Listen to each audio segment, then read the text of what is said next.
surprising. Okay. There's the representation of the Call our meeting back to order. Please rise for the pledge.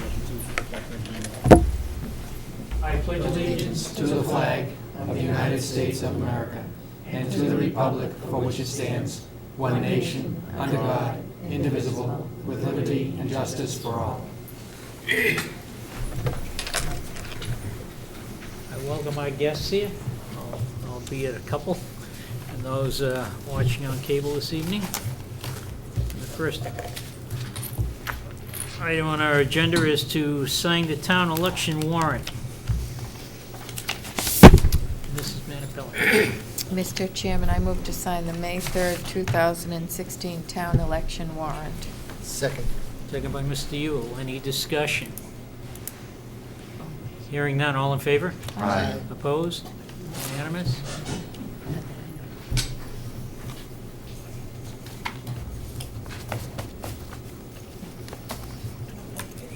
Who's got the warrant? Right? Pass it down. We'll do this. I have to sign it, right? Hey, John, I have to walk back and forth twice.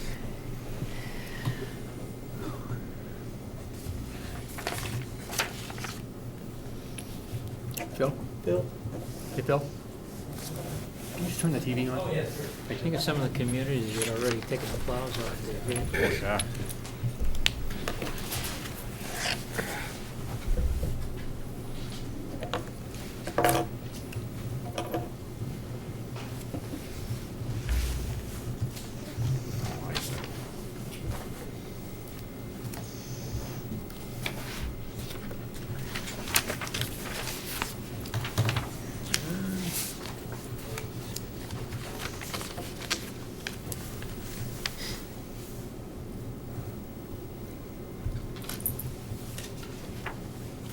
Yeah.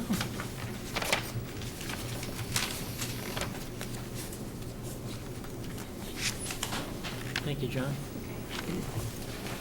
Okay, we have the minutes of March 28, 2016, regular and executive session.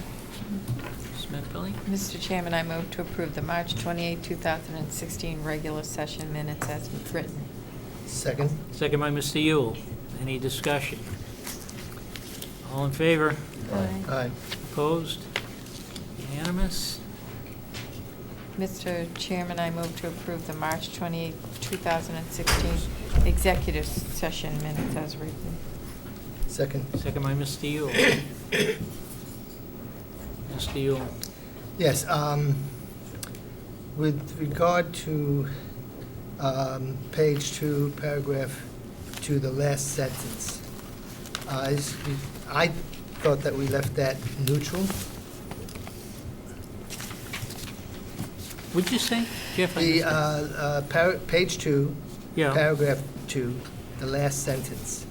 I thought we left it neutral at that point. I don't recall that we made that decision.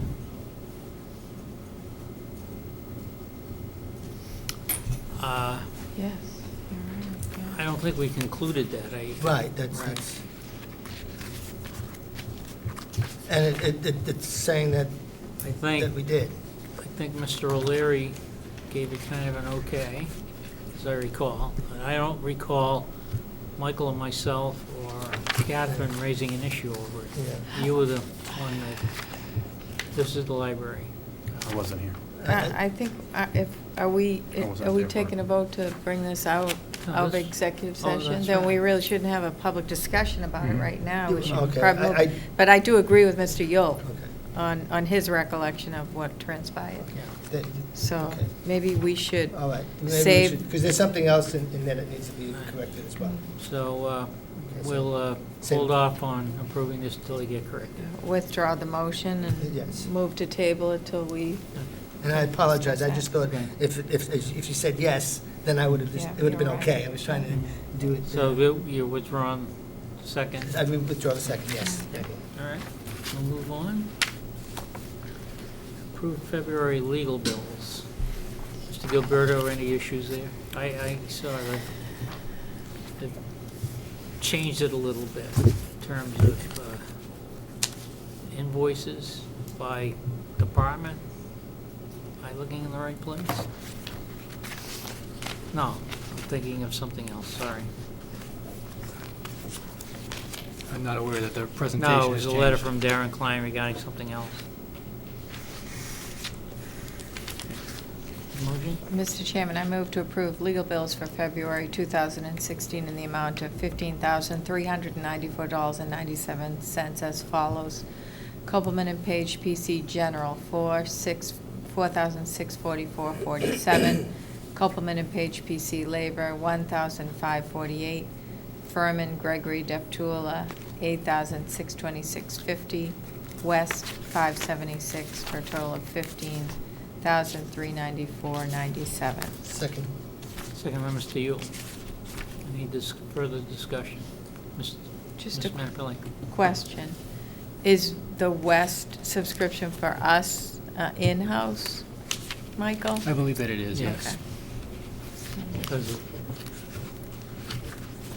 I think quarterly we see that, as I recall. That's correct. I asked the same question. Okay, on the motion, all in favor? Aye. Opposed? Unanimous? Yes, I'm confirming, yes, I see the invoice, it's ours. Anyone here for public comment? Mr. Yule? Yes, yes. On behalf of the Friends of the Harold Parker and DCR, the Harold Parker is turning 100 years old, and they're going to have a celebration. And the celebration will have 3 events. It's open to all. It'll be Saturday, April 16th, 11 a.m. to 3 p.m. The rain date is April 17th. They'll have live music, animal presentations, fishing demo, kids games, bonfire, hot dogs, birthday cakes, and more. It's at the Lorraine Park Campground, 133 Jenkins Road in Andover. Those are the main entrance. That's the main entrance, Yeah. yes. And I don't know, Phil, can you zoom in on that for us? It's for people to see. The white print doesn't help there either. Yeah. No? Okay. Or is that, s-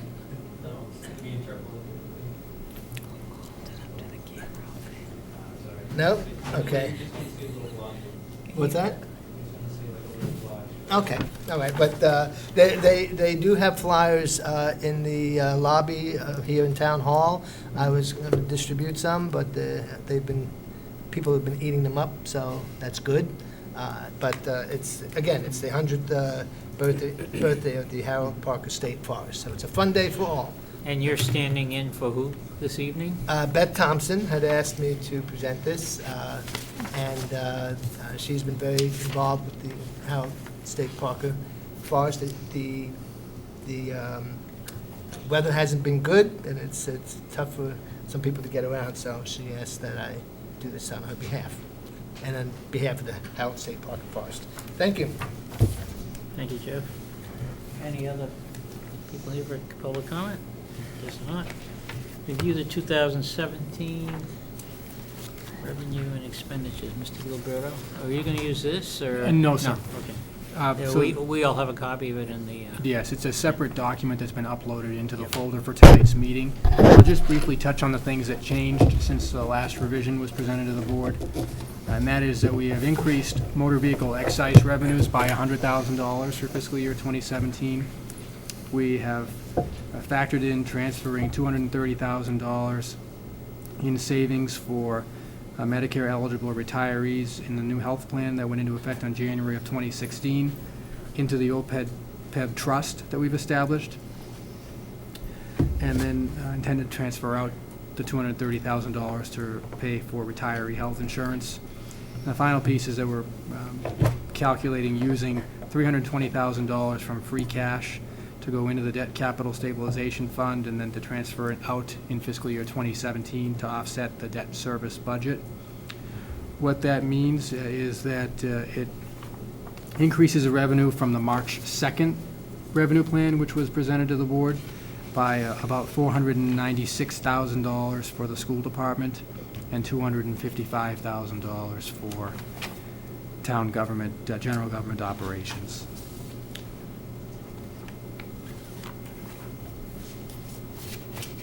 And I believe as I speak, the school committee is having their budget hearing. We can hear the noise from Yes. here.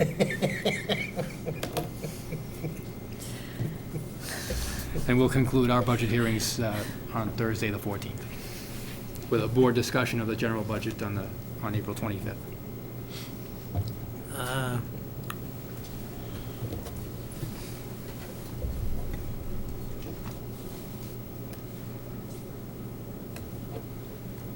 And the health insurance percentage increase, Michael? 7.5, It was up about 7.5. 7.5 roughly, Down from... plus down from 12. adjustments for employees. Correct. I think it's important to make sure for the people listening at home that the last 2 years, we've been very fortunate to have almost 0% increases. So to see us, I jumped Last up. year, yeah.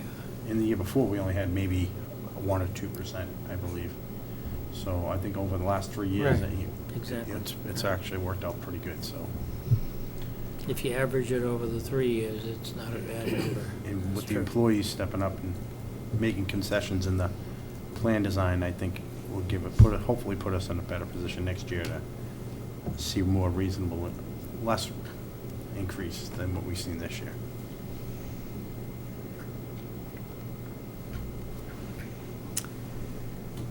Any questions? Okay. Michael, do you have any other comments? Nope, none. at this I point. had a question, I'm sorry. Sorry. So I know that's not really related to this, but the Chapter 90, Mhm. since we're talking about revenue, so has that all been finalized? Has those numbers been finalized now? My understanding from Representative Jones is that it has been, that our number will be as projected, somewhere just As above projected. $500,000 for this current. Yeah, there was an Fiscal year. announcement that Yeah, the bond gets But I signed. saw 2 different ones, and I wasn't sure which was the right I one. can go back and check the paperwork, but the number I saw from Representative Jones' office was $500,000 or As slightly long as more. as long as it's what you were expecting. It's, that's all. as was projected. Thank you.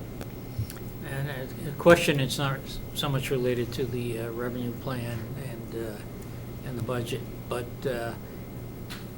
have we heard any more on the FEMA money?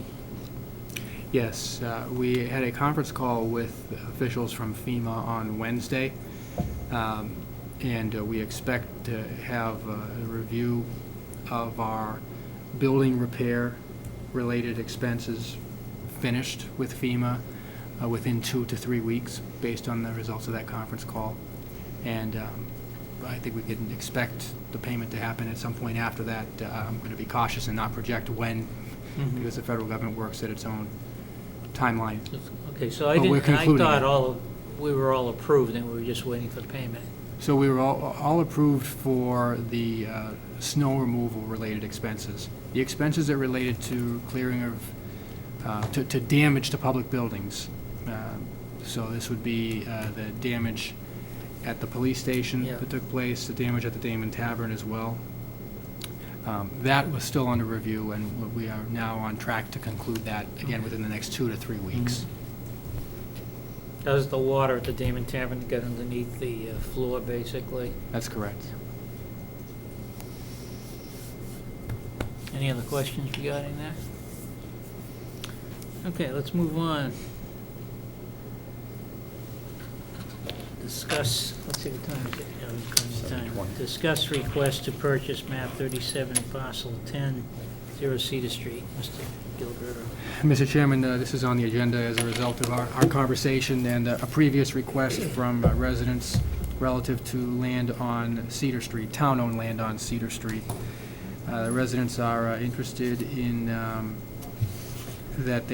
interested in acquiring the property for purposes of combining it with property that they own adjacent to it, with a goal, my understanding is potentially a long-term goal of subdividing the land to create a new buildable house lot. And while we're not necessarily asking for the board to make a final determination this evening, there are certainly steps that are required relative to the disposition of town-owned land that we would want to follow. But our understanding is that that's the preference in terms of what the outcome would be. And the reason for it being on the agenda was to get a sense from the board relative to whether or not the board would support the creation of an additional buildable lot in this particular location. So, It does not need to make a final decision. Right. Certainly, I believe we have to advertise it pursuant to the town's bylaws. but the board would need a realistic appraisal of the lot in question. Not appraisal, assessment of the, well, both, I guess. So the range that we've been provided is between $10,000 and $16,000 from the assessor for that particular lot. Bear with me for a quick moment to do some very quick math.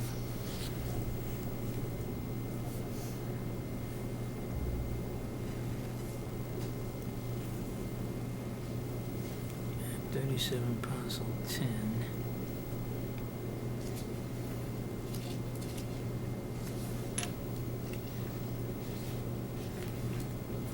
I'm trying to understand which lot it is.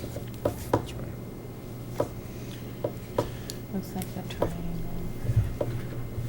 Looks like So, Mr. Chairman, the assessor's records indicate a range of between $10,000 and $16,000. Just a quick review, I believe that if you were to take the per square foot value of the adjacent single-family house lots, so there are 3 of them that are there, numbers 35 and 33 Cedar, and 4 Scotland Heights, you come up with a value for, if you prorate if you come up with a rate and apply it towards the number of square feet for this lot, you end up with somewhere around $20,000 worth of value. I think it'd be fair to say that the range is between $10,000 and $20,000 for the value of this parcel as buildable land. Again, that's just the value of the land once it becomes buildable. Which page is that on? 40. Okay. That map is on 40. I'm still waiting for mine to boot up. I couldn't find Mine mine. won't boot up. What is that achieve for them, frontage? Yeah. Yes. Kate? I just had a couple of questions. So on this page 40, they were talking about, just to make sure I'm clear, that triangular piece that's identified as number 10, Right. Correct. and then that little sort of, what would we call that? The door opening. The door. Looks like it That's had a number door, 12, yeah. which looks like it's the end of the access way, right? 12, my understanding, is actually an easement that the town has on that house lot. The one, So- the one with the 37-005 to the right of the house. It's kind of square in the middle. Oh, I'm sorry, So okay. it's that one. So okay. that's what they want to, Oh, so the whole lot there is 12, is what you're saying, correct? No, that doesn't make sense. You got makes no 5, sense, 12, and that yeah. doesn't have a number. Except that it's 7 years. So the house lot in question, my understanding, is this rectangular, that's what I Portion. didn't understand, yeah. So who's buying this? Is it Lot 5 that's buying, wants to acquire it? yes. So the 5 on the left-hand side and that large rectangular lot. Yes. That's my understanding is that the property owner at that location wants to buy the town-owned land immediately adjacent to it. Thank you. So, Michael, They what, want to buy that. Oops. what's They the, want that. Yeah, okay. what is this? You can't tell what's over here. In the back, that's, I believe, a privately owned residential property on which there is a National Grid easement, if I'm not mistaken. So,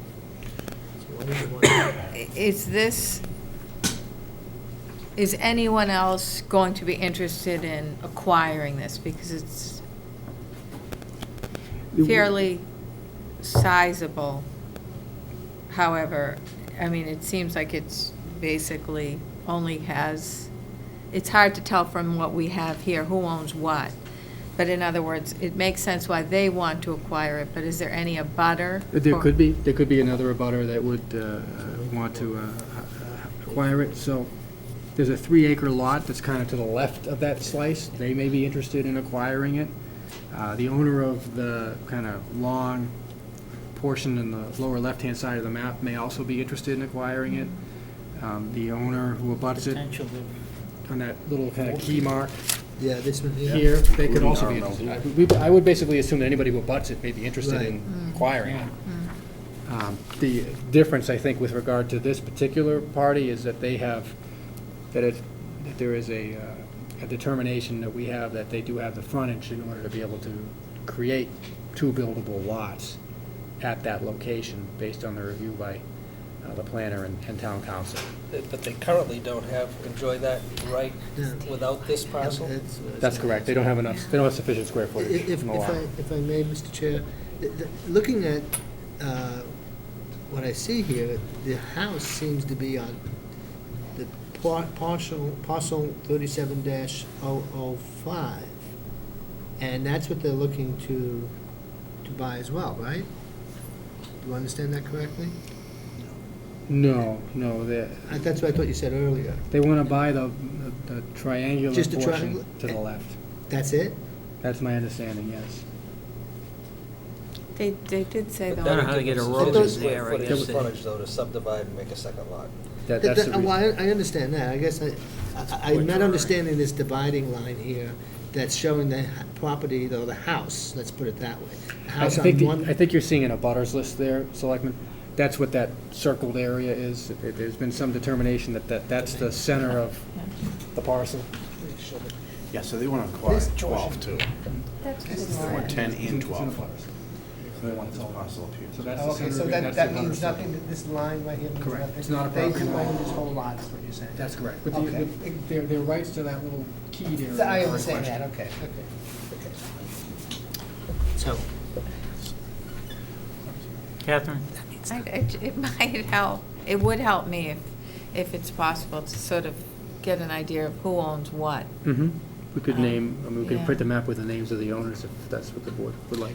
And is it, I know that they approached the town, but wouldn't it be appropriate to see if whoever was it would be offered to anyone in that area? And We'd then have maybe to it's do that. worth more than just the 10, whatever, square feet, $10 a square foot or whatever you calculate. Maybe it has a better value than that. Michael?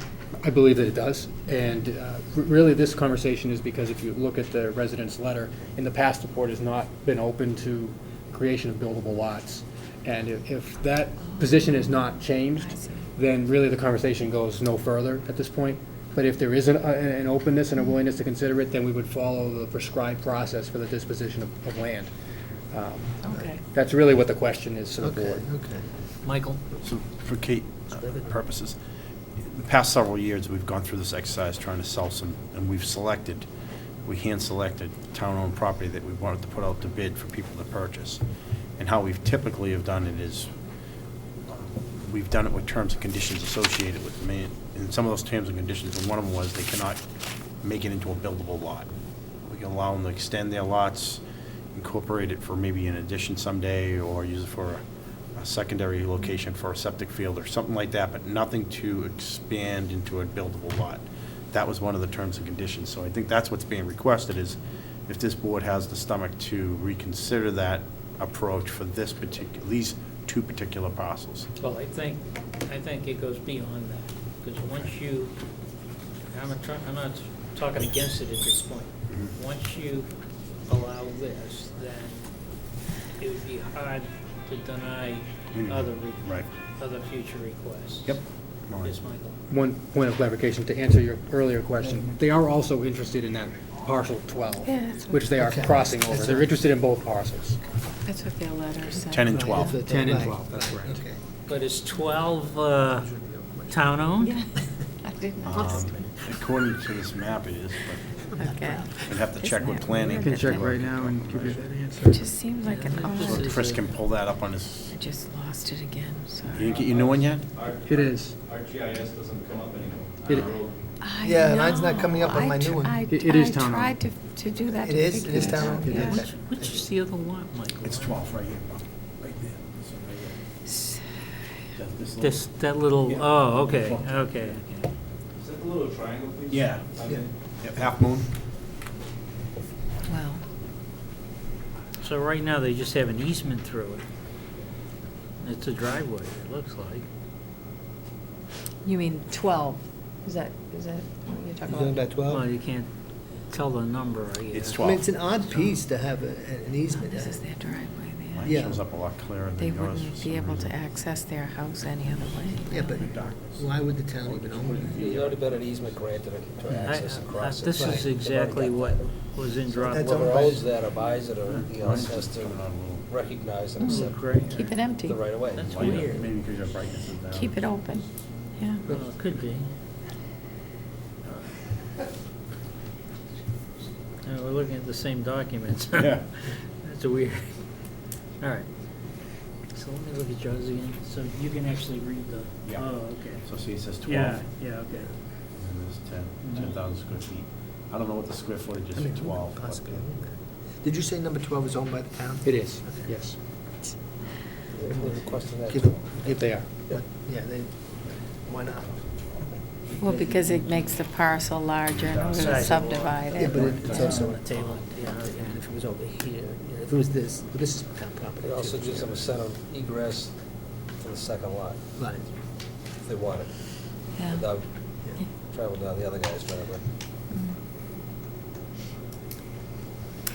So that's the question, though. So, yes, Jeff? Yeah, if I may follow up what you were mentioning earlier and what Mike was describing earlier, that normally when we had this type of situation, we did not, we did have restrictions on allowing the buyer to expand it and build upon it. When I look at this, and I think sometimes it's maybe circumstantial, this might be one of those properties that fits into a situation where it's beneficial to the town for them to split the property and build another house on that property, because that would be another taxpayer to the town, and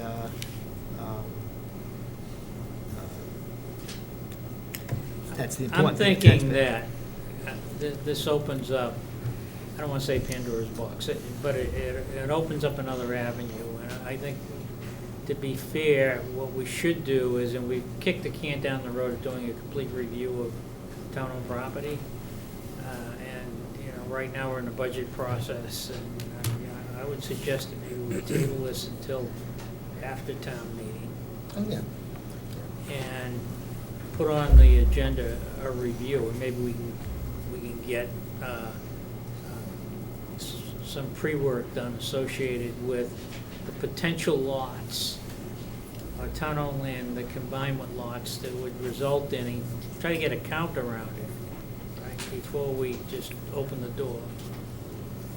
That would be my suggestion. I would agree. I concur. But generally speaking, again, in this particular case, this appears to be most advantageous to this one property owner, the direct abutter, whereby they can subdivide, and without the restriction, they can subdivide and make Yeah. another buildable lot out of it. Obviously, the value of that to this one abutter is significantly more than to others. And I think if we're not going to place restrictions on it, then the value placed on minimum bid would be reflective of the potential of these people to do something with it in the future. And because you have to go to public bid, the intentions of the person that's asking for this may be taken away by one of the other abutters. Oh, right, yeah. But again, in relation to, you know, putting another single-family home on the tax rolls, that's generally proven to be detrimental. It ends up costing the town more money than what they're collecting in revenue. They send a couple of kids to school. The value of the tax dollars paid far exceed, the cost of educating a student far exceeds the value of collecting. So, Well, Our that's policy- based on an assumption that Well, there's always children in that house forever. Which may not be the but as it case. turns over, sometimes there is, sometimes there isn't. Right now, there's nobody in my house that's going to public schools, but I don't mind either, Mine but, so too. that, But at one point, you know, we had 22% of the households that had student population. All of a sudden, it grew to about 46% in about 4 years. Right. So it changes Yeah. Demographics change over time.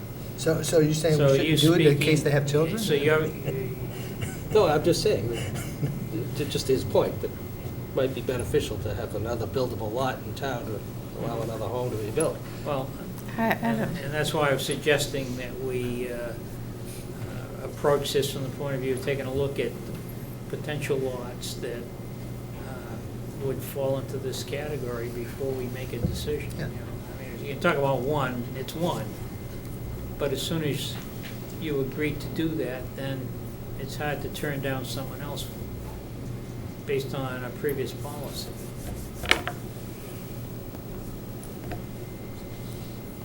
Mrs. Menapelli, are you raising your hand or just? well, I mean, if we're not gonna talk about it, no, but I mean, density is an obvious consideration, especially from, even though this isn't labeled, it looks like there's already quite a few homes in this area. That would be, you're changing, yeah, I mean, assuming they subdivide it and they put a house here. Do you know what I mean? So I guess what would help me is sort of a labeled depiction of this. Who owns what? And who owns what of each of these parcels? It looks like I can see 1, 2, 3, 4, 5, 6, 7 houses. You know, unless I'm looking at this wrong, but I think I am looking at it correctly. The shaded area Looks is like a supposed to fairly be- densely built area Yeah. too. And if the town had that policy, density would be a consideration for, which is kind of what Mr. O'Leary's pointing out for us. Yeah, but the shaded area is, this is the entire map, so I'd like to know if we can, when we consider this, have a labeled, who, you know, label with owner names, and it gives a lot, it looks like it gives the lot sizes. Oh, I can't see it very well. So, that might help.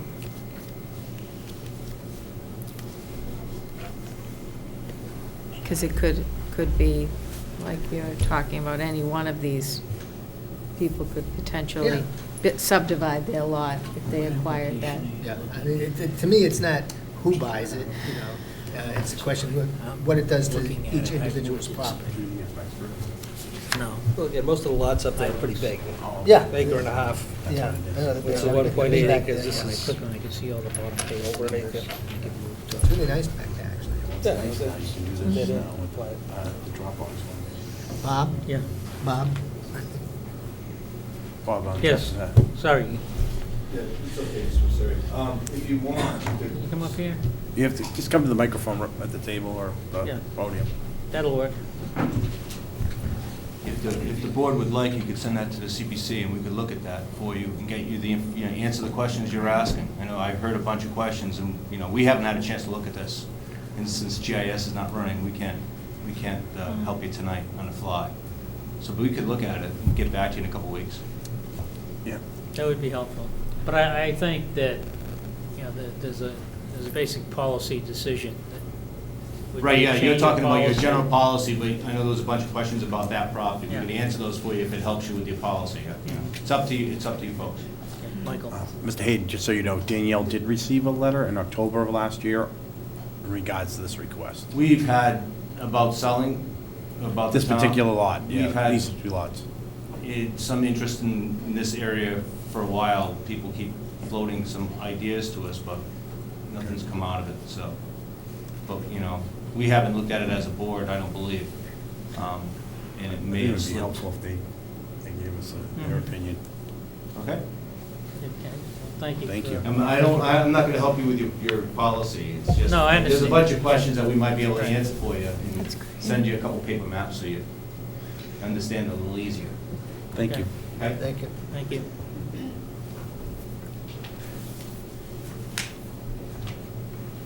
Any other comments regarding this?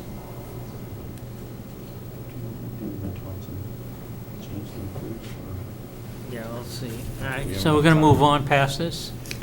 5 minutes before the After town meeting, right? Consider it after town We have 5 minutes or so. Let's do the Thompson Club change of manager. Mr. Menapelli, do you have a motion there? Mr. Chairman, I move to approve the change of manager for the seasonal wine and malt beverage license for the Thompson Club Pro Shop, 2A Mid-Iron Drive. Second. Did I hear a second? Yes, I second. Mr. Yule. Mr. Gilberto, do you have any comments regarding this? I do not know. Questions, board Mr. members? Hooton's here. Oh, yes. As a Here or judge, here, either way. a judge once told me, would you like to be heard or would you like to win? So at this point, I don't want to say anything. I think we anticipated this. Yep. So I don't know, doesn't seem to be any issues, unless you want to make a comment. No. And are there two issues on tonight or just as it seems? There was the seasonal license, right? But there's No, also that's a not. change of manager on This is the That's change. what we're This is a talking change of about. manager now. Okay. I didn't hear the name of the new manager. I just Oh, did. Anna Pepe, manager? Yes, okay. Yes. So, former manager Christopher Young, change of manager Anna Pepe. Mhm. Thank you, Rick.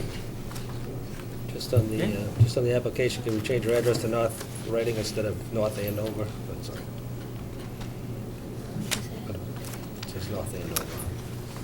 So, I think it did on the any other other two. comments, questions on the motion then? All in favor? Aye. Aye. Opposed? Unanimous? Thank you very much. Check the form. Oh, it really doesn't look like all We still have a few minutes, so let's, motion to sign the seasonal liquor license certification, ABC license. seasonal. Mr. Chairman, I move to sign the ABCC 2016 seasonal license certification for Golf Facilities Management Incorporated. Second. Second by Mr. Yule. Any discussion? This is- Hearing none, Chief all in Levine? favor? Oh, hold on, excuse me. Oh, So, that one, that's correct. That's the one that they're not renewing. They're not, Correct. so what are we voting on it for? You have to sign for Non-renewal. non-renewal. We Just, didn't by way of- sign, we didn't have it last week at our last meeting. Right.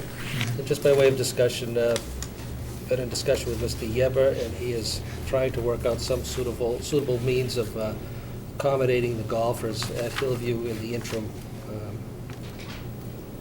between now and when the pub opens. Obviously, there's major construction taking place in the kitchen of the pub, Mhm. which precludes the normal course of business. He hasn't quite finalized how to go about doing it, but he's working on a plan.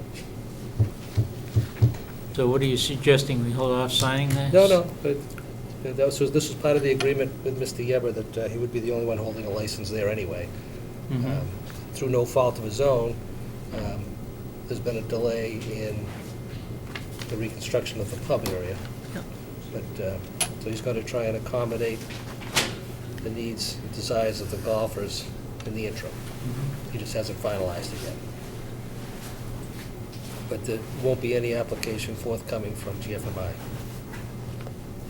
per the agreement with Mr. Yeber.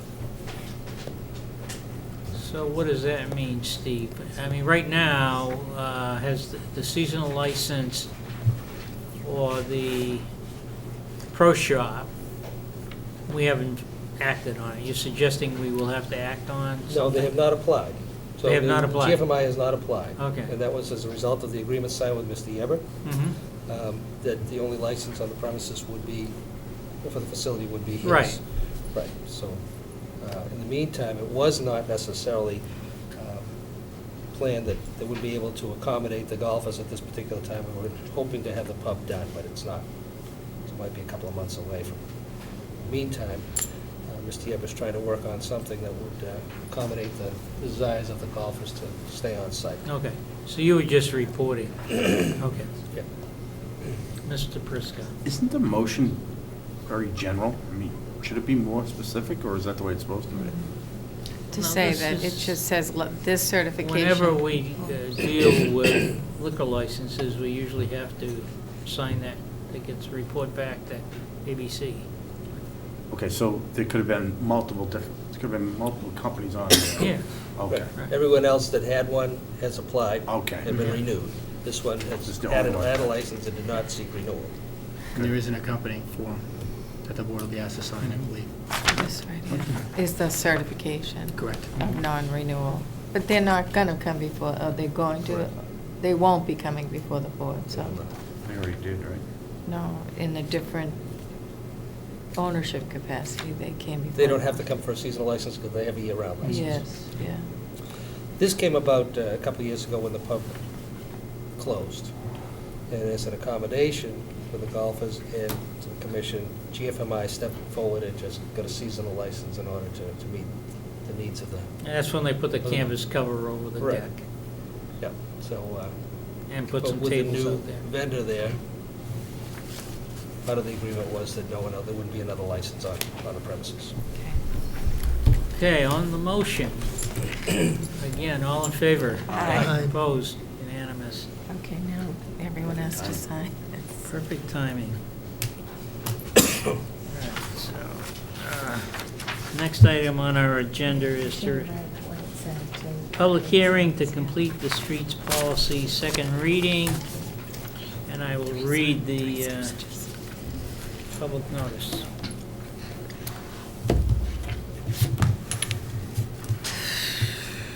North Reading Board of Selectmen will hold a public meeting on Monday, April 4th, 2016 at 7:45 PM in Room 14, North Reading Town Hall to review and vote on a proposed complete streets policy.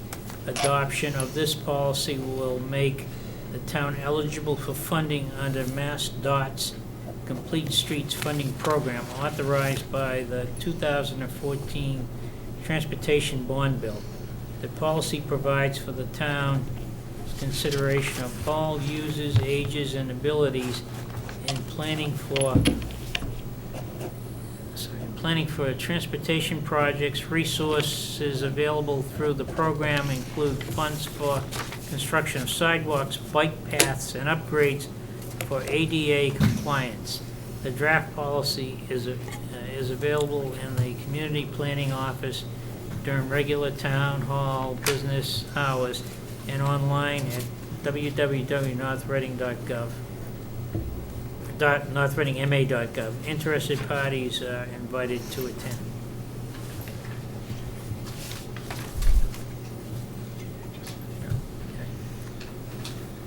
I'll start with anyone here in the public. Mr. Jim, Mr. Gilbert. we were expecting the town planner, but I understand that she is unable to join us this evening. Mr. Hayden, I don't know if you were prepared to make any sort of presentation. Quick look at Danielle was planning to make a presentation, but Okay. she's unable to be here. So if we could ask Mr. Hayden I'm filling in. to fill in. Okay. Which Is there a, which is not is easy. there a PowerPoint presentation No. plan? No. Okay. No, it was just, Who's in the- Danielle just sent to kind of reiterate what she did last time. This program allows for $50,000 for technical assistance as one piece, and then a $400,000 for a year for building the street up. So if we join the program, it's not a program that we have to make every street that we work on a complete street. There are some streets that we can't, and there are some streets that are very expensive to do it. And we don't have to follow that rule for every street. So the streets that we can, we would like to. And right now, we're ready to go, we're almost ready to go with Haverhill Street. We've got the design plans, we've got to do some bid documents, and that would be ready. But for this year, we were trying to get this done to get in for this fiscal year, 2016 fiscal year. But we've been, Danielle and Mrs. Sorgan has spoken with DOT, and they're saying that there's just no way that they can complete the paperwork to get us the money to complete the project this year. So we would be the first one for fiscal year 2017, because we'll be ready to do that. And is this an ongoing annual? It's supposed to be for 2 years, right, Mike, right now, but they're hoping to continue it for more than 2 years. It's only funded for 2 years. Right, fully funded for 2 years. So And we're is that ready to go. and- $400,000 a year, or is Yes, it? $400,000 a year. I wasn't clear on that. I thought it was for the. Yeah, so we have the ability to get two $400,000 grants, one each year. And is there a town contribution required? Getting the design docs and the bidding documents, that's it. Which isn't a little thing. No. It can be very expensive. We've had the design for Havel Street for many years. That came out of the Community Planning Commission's community fund. So we've designed it, and we're actually gonna, we've come up to the task, and we're gonna do the bid docs also. So that's all coming out of that fund that we have for things like sidewalks. So, you know, once you do this policy and it's done, then we could submit to the state and get things rolling for next fiscal year, which is 2017. Mr. O'Leary and then Mr. Prisco. So this is good for 2 years, but the adoption of this is good for, can we get out of it? Again, my only concern is, you know, and I know this is, you know, there are some roads that just won't be conducive to it because it's too expensive, and, you know, but who does the second guessing of us? You know, we make a determination, and we file for some funds, we get some funding for one and not funding for another, or we're gonna undertake a project, based on what I read, you know, it's, we have to have this global plan incorporated first, and then try and adhere to it, make an attempt to adhere to it throughout whatever projects, public works projects are going on the Right. streets. And again, some may be not so conducive just because of Well, I know the size of the they- street and all the rest, but, you know, who's second guessing us? And again, my concern is, it also mentions Chapter 90 funds. Whatever we do with Chapter 90 funds have to be part of the plan, just before we expend the Chapter 90 funds. So my concern is, again, I like the idea, I like the concept. My concern is, you know, are we going to get, you know, messed up in some of our projects just because we can't afford to do it, you know, period, if we adopt it. So, I mean, it's hard to believe that they're gonna say, yeah, don't worry about it, just adopt it, it's a good idea, here's some money, and by the way, we're not gonna have any say, we're not gonna second guess you. Right. I get a little bit skeptical, Right. and I'm sure you were too. I think we're doing a lot of this already, Steve. I know the past two presentations Dick has made, the Finance Committee regarding capital funds, it's always included talks about sidewalks. When we use Chapter 90 funds, we're subject to federal ADA requirements. ADA requirements, and we're using Chapter 90 funds now to put in wheelchair ramps, because we're obligated to do that by the feds and Mass DOT. I think it's right as we go down the road to look at conditions of existing sidewalks, new sidewalks, filling gaps. And again, the policy doesn't require that you build them. All the policy requires is that you consider them. I don't think there's any downside to adopting this policy. But is there an opt-out? If we find it be to a significant impediment, you know, or is it just subject to grant funding? You know, if you don't apply for it, you don't have to pay attention to it. I don't know. That's what I'm not clear on. And I'm concerned about what Chapter 90 is tied to it. I understand we have ADA requirements, and we're meeting those now. But we're talking about bike lanes, we're talking about other. I don't think we need to opt out for every, if we can't, if a job won't allow for some of the things of complete streets, or the cost is too prohibitive, we just have to state that. We don't have to go to opt out. They've already, the DOT is stated that, to at least to Danielle. She said that we don't have to do every street as a complete street, or every sidewalk as a complete street. So the ones that we can design in and afford to do it, it's a win-win situation there. Michael? So I probably can't shed the light on this as well as Danielle, but the way it was explained to me, and I went to a lot of the hearings on this, is the Complete Streets program is another one of those best practices that's coming down from the administration. And all this is they're trying to present best practices from the state. And how we implement them here is you have to build an advisory committee that's approved by the town administrator. The Complete Streets Advisory Committee is an established committee that's approved by you, and that's presented to you by the town planner. So that should all be coming after we approve this. So it's a whole process. They have to follow the best practices in this program. That's all it is. The nice thing about it is it actually comes with some money to help you do the implementation. It'll also help you take your Chapter 90 money and reallocate it. Maybe through this best practices, we will find better approaches and better uses of our Chapter 90 money. And if we don't, it's okay. Stick to the original plan that our DPW has already come up with. That's all this is. There's really no need to opt out. You just don't have to implement this best practice throughout the entire town. That's all. That's really all this is. It's And really as simple as that. And I think what Steve is concerned with, and it would be my concern too, is we sign a document and all of a sudden, you know, Yeah. we're stuck, and now we're spending money that we prefer not to spend. You And have I'm the- talking about a grant. Obviously, a grant is dedicated to a specific thing. You have that right to not follow the best practice in different areas of town. It just may not be suitable. You have to go- May not be cost effective, or, it could be a conservation issue that you could run into following this particular process, so.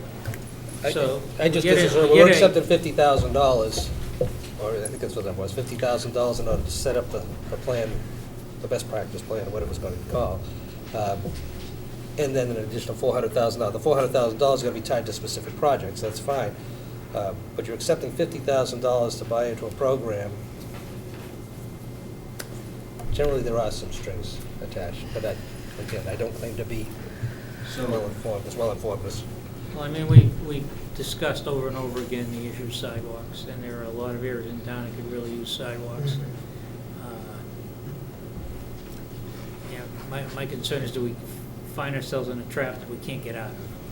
Mr. Missouri. That's all. The state actually, Mr. Bellavance found this on the state's frequently asked questions for this Complete Streets program. And the question is, what if I do not want to stay in the program? How do I get out? Will I be penalized? And the answer is, there is no obligation to stay in this program, nor will you be penalized if you want out. As this is a reimbursement program, we may ask that if you want to be reimbursed for the work, such work as the prioritization plan, we are given a copy as proof of work completed, for which we will have reimbursed you for. So if you want to get out, you can get out. If you've already got a plan, a project in, or you have money, you got to show that you've done the work, but otherwise you can get out. So then, as I would understand what you said, is we put together a plan, we go to town meeting, we approve it, we fund it by a warrant article, whatever, and we have to then find money or cash, it may be temporary borrowing, to get the project done. I'm assuming we get pre-approval for the project, and then when it's done, and we present documents proving that it's done, then we get reimbursed for it. Is that what I'm hearing? That's. It's my understanding it runs similar to the Chapter 90 program. Yeah. It's a reimbursement. But you have a whole committee. You have an associated Complete Streets Advisory Committee that is going to do all the legwork, then it gets presented to the DPW director, has to get approved by the town administrator. So there's a whole process that goes through. It's not just somebody's gonna randomly just go out and make these decisions. There's a lot of oversight when you accept this best practice.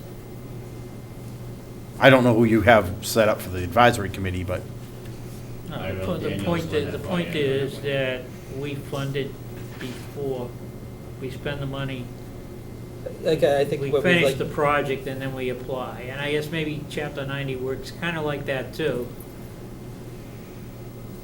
I thought they were gonna.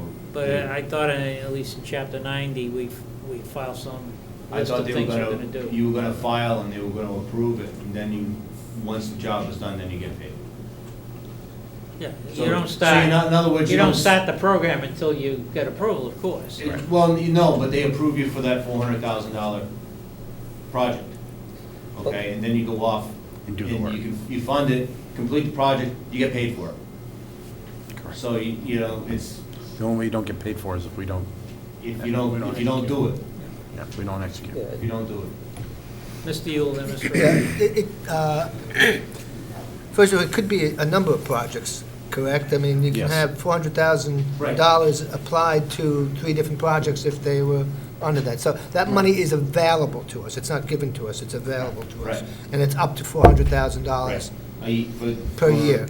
Fiscal year 2017, and there's another chance to get another 400,000 fiscal year 2018. And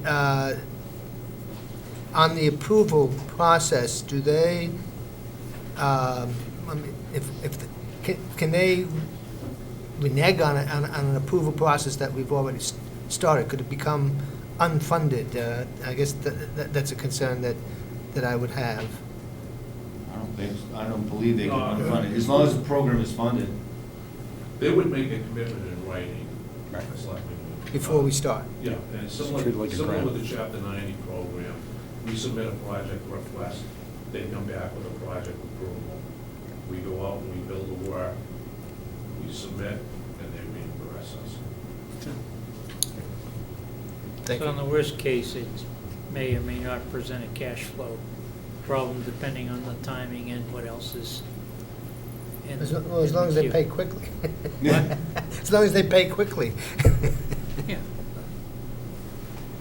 Mr. O'Leary.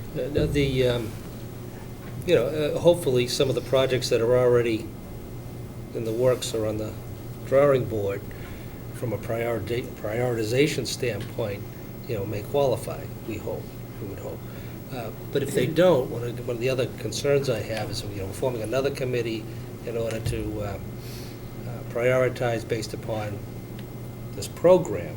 But again, the program, from a prioritization standpoint, where we feel as though locally we need certain projects done, it may be competing, just because there's some funds available, we're going to be doing things over here instead of, we really need it over here.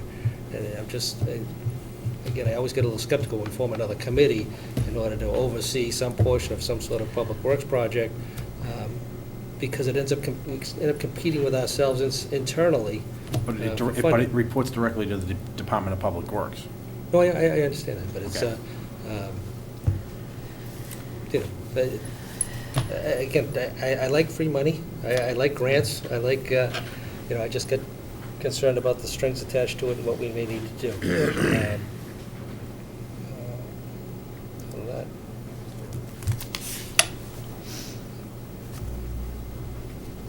Anyone else? I like the program. I think it's a fantastic opportunity. Kevin's got this short hand. See. Yes, Kevin. Just a fast question. So we already read the first reading. Our motion is pertaining to a second reading. Second reading, that's correct. So it sounds like there may be maybe the possibility to tweak some of the language to suggest where it's feasible, where it's feasible and practical to utilize these best practices. In some circumstances, it just might not be feasible or practical. But is that, when we approve of the second reading, I guess it's a point of, I think approval of the second reading means we've signed off on having our employees, whoever is involved with getting the program going.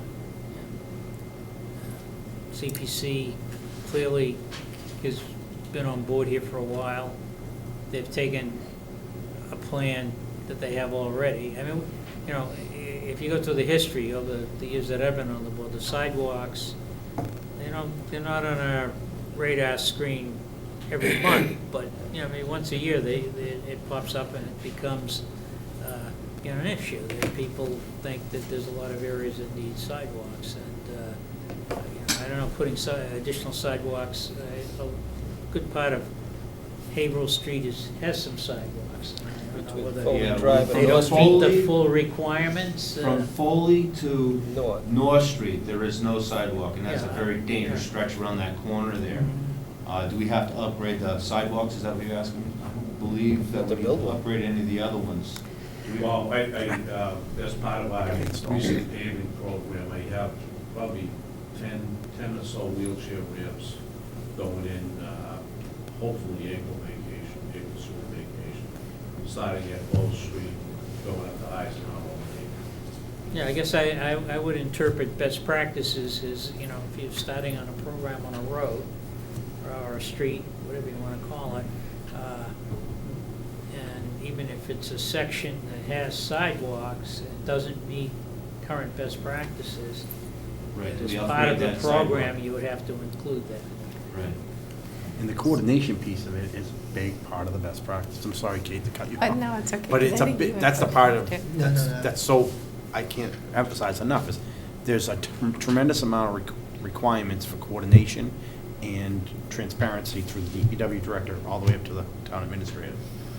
So it's no one's gonna do anything unilaterally on their Right. own. No one's gonna make any decisions without the right people that have, you know, their hands on the purchasing. They're the ones that make the decision at the end of the day. Sorry. Okay. No, that's okay. I mean, in other words, the way I read what I did read, it was quite a lengthy document. It's basically going to apply whether we're developing or we're doing improvements or a private developer does, and we have the expectation of them fixing up a street or a sidewalk after their development is completed under the same process, right?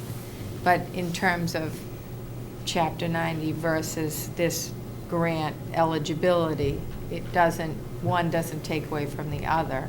We should be eligible for both, and that's kind of an important piece. Supplements. I can't answer, I'm assuming that that Yeah, would be the That's case. how I It's not understood affected. it. Just supplements it. Right. Not affected. So we would be able to It's maybe, it's an extra chance for Yeah. 400,000 for the actual work and 50,000 for technical assistance if we needed it. just for the next Right. couple of It's years. extra money. Mr. Yule, Yes, I think, I assume you would, yeah, I'm sorry. Thanks, Mr. Chairman. Were you? I am. Oh, okay. For the moment. I think, to Steve's point about projects fighting each other for the money, because we have to upfront the money for the projects, that would, at that period of time, would take money away from another project. Am I understanding it correctly? I potentially see that, but Yeah, I'm not sure. yeah. my assumption is based on what I've heard. Yeah, well, that's, Is there is a commitment requirement. If you're going to make a presentation to basically apply for a grant to do a street or a number of streets, there's engineering work, there's plan design that has to be done that's on your dollar. You present the Right. project and get approval, and this supplements only the construction cost of the project. no, I understand. I don't, maybe I wasn't clear. That portion, now we get into the available, or the funds of $400,000, that our projects, one or three, whatever the case might be, our funds in town will be tied up in doing that project until we receive the funds No, from I the wouldn't state. worry too much about that. My point about cash flow is that, you know, that goes on all the time anyway, right? So But this is another one. if there's money in the town bank, right, that you don't have to do temporary borrowing to cover something while you're waiting for a payment, then it doesn't cost anything. And if you have to go borrow money because you're waiting for the money and you don't have the, tax bills come in every quarter, right? So you have blips in terms of real available cash, along with other things that come in, of course. So if that's the case, then the finance director would have to arrange a temporary borrowing to cover the shortfall until that money comes in. But my guess is probably won't happen. It's just like, Yeah.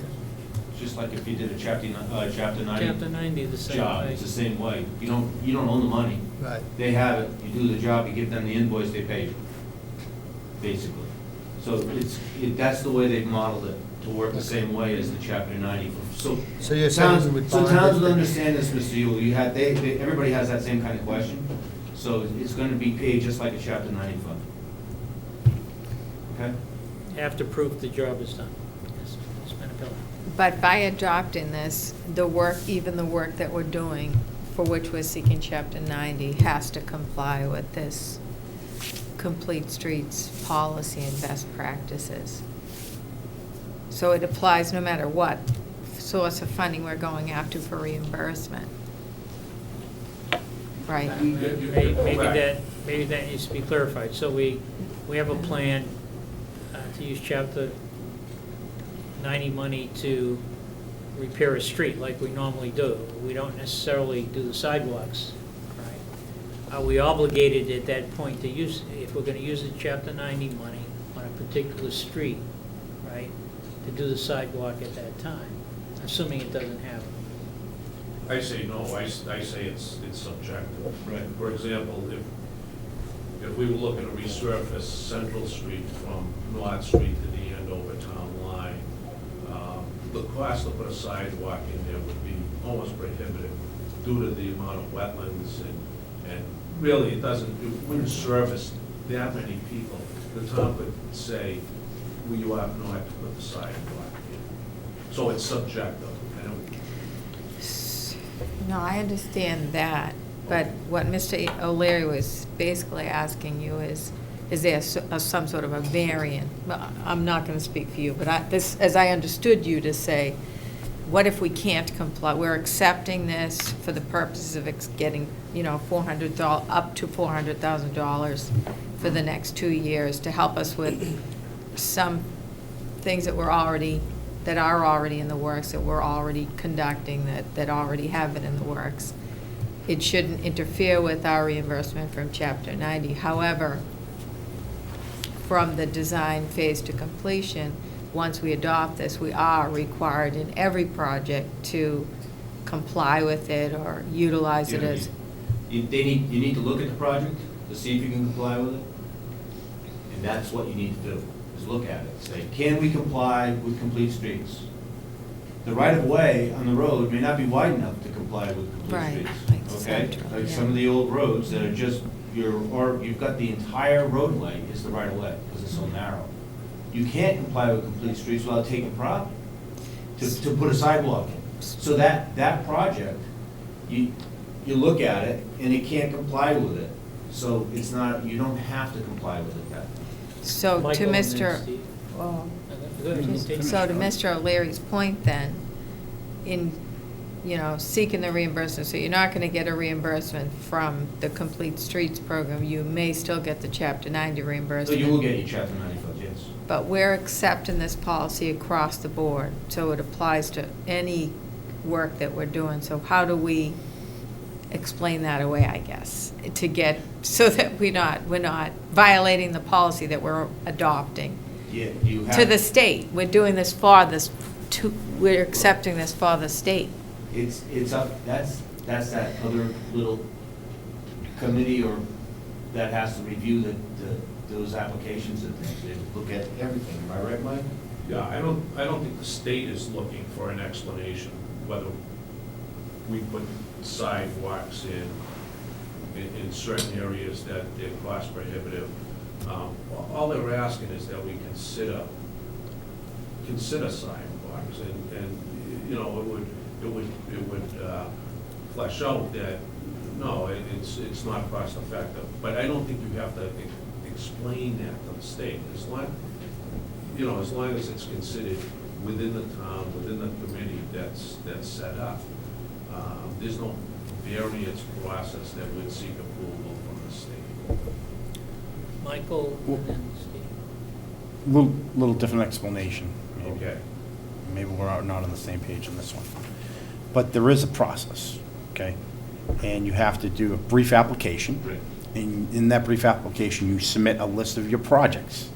Right. That not to Complete exceed streets. $400,000. Right.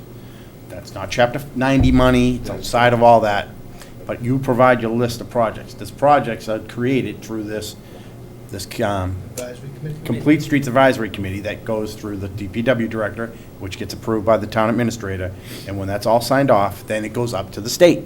Right. And if they accept it, it fits within their $400,000, which is only FY 16 and 17, not 18. Not 18, I'm Not sorry. 18. The 400. So if you're telling me we're not gonna be ready for 16, then we're gonna lose out for 16, and we're only gonna have an opportunity to get $400,000 once. And what they do going forward, they haven't decided yet, but it's fully funded for FY 17. So that's the way the process works. It does not have any effect on anything to do with our own Chapter 90. This is an above and beyond that money. Mr. O'Leary.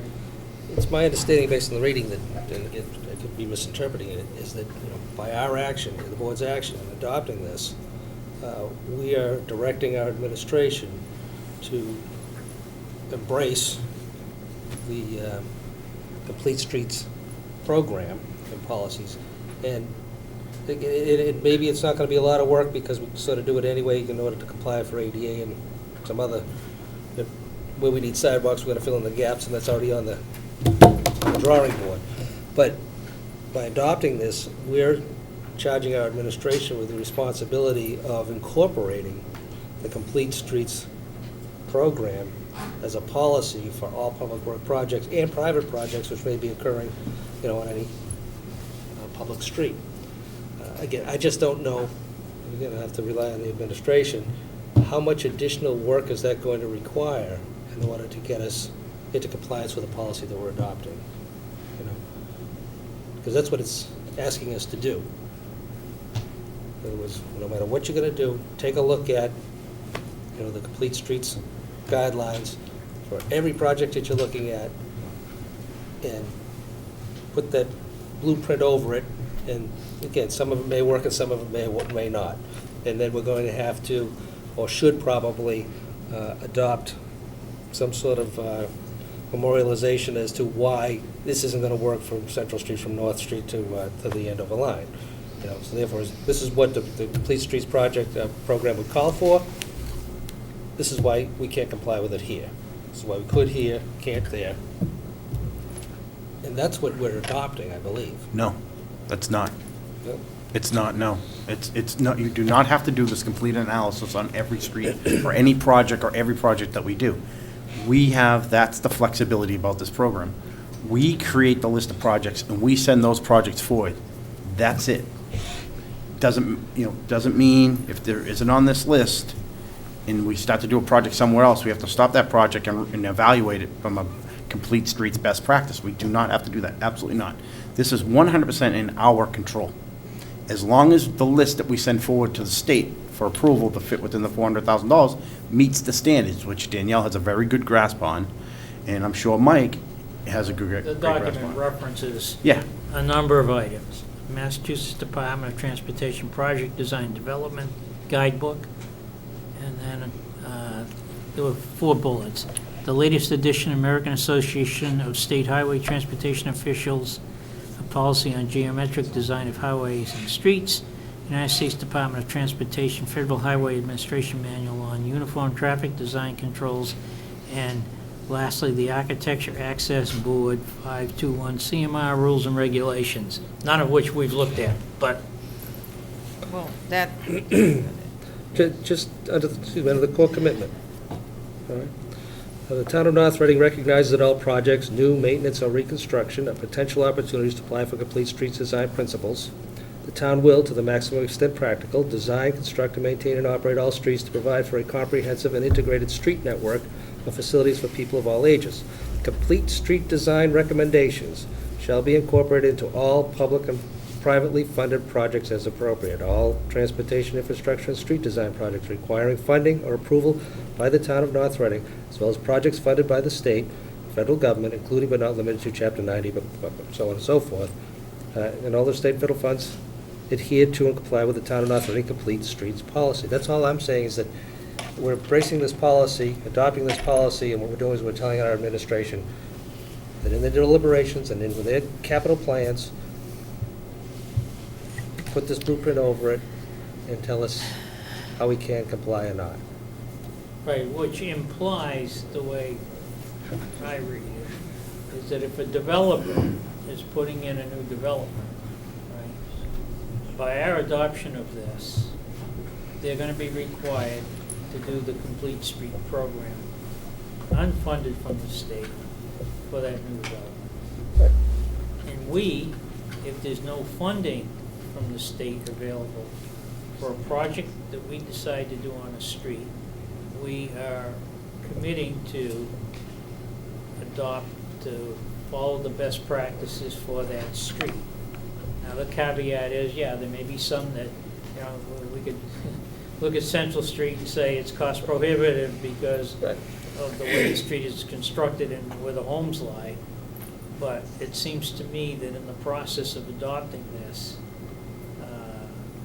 we are obligating ourselves and anybody that wants to do a development in town to best practices associated with whatever development is going in. Additionally, I As it think that, relates to streets and sidewalks. and as I just stated, I believe we're requiring ourselves to relook at our plans and adopt these best practices for whatever's going to be on the drawing board, projects to come. And then we have to, and again, it puts it in the forefront. This isn't a bad thing, by the way, this is a good thing. But again, how much more work is it going to be for us, and how much, I mean, we have a good handle on, where the gaps are on the sidewalk. We have a good handle on the widths of the streets and which ones we can do, which ones we can comply with. But for new developments and new projects for private enterprise, they are going to be subject to this. And put in your additional sidewalks, which we already have locally anyway, but maybe put in a bike path, make it wide enough to accommodate bicycles too. I don't know. So,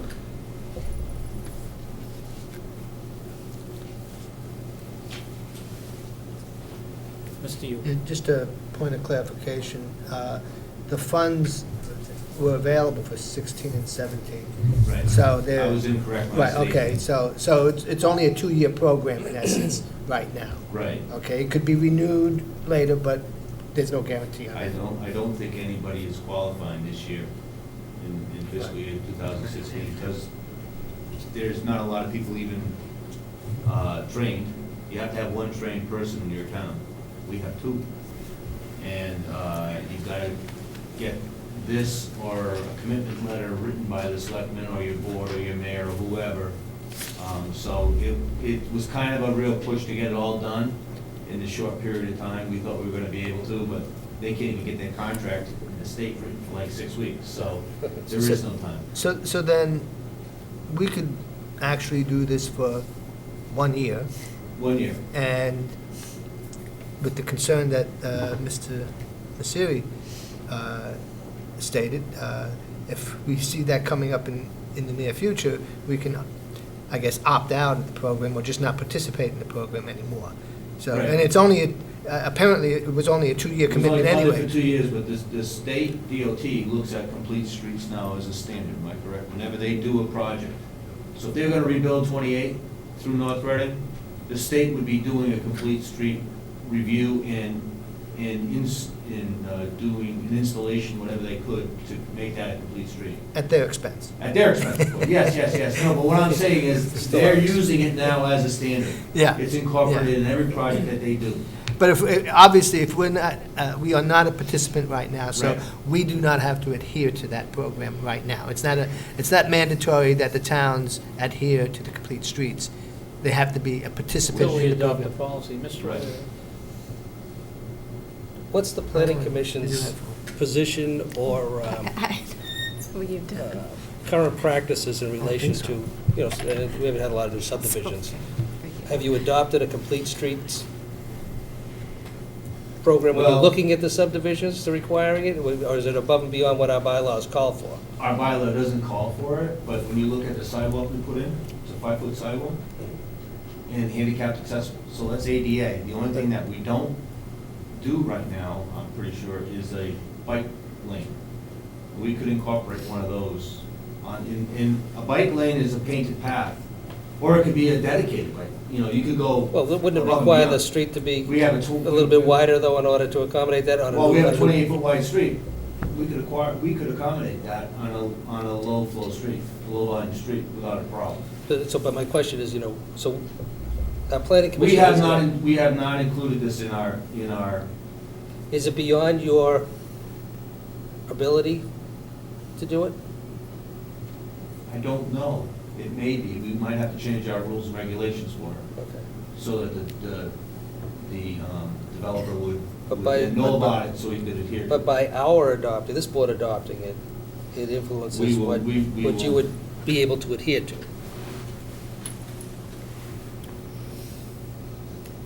I have a recommendation, that we put this on the table, and we see if we can get a hold of the state laws or whatever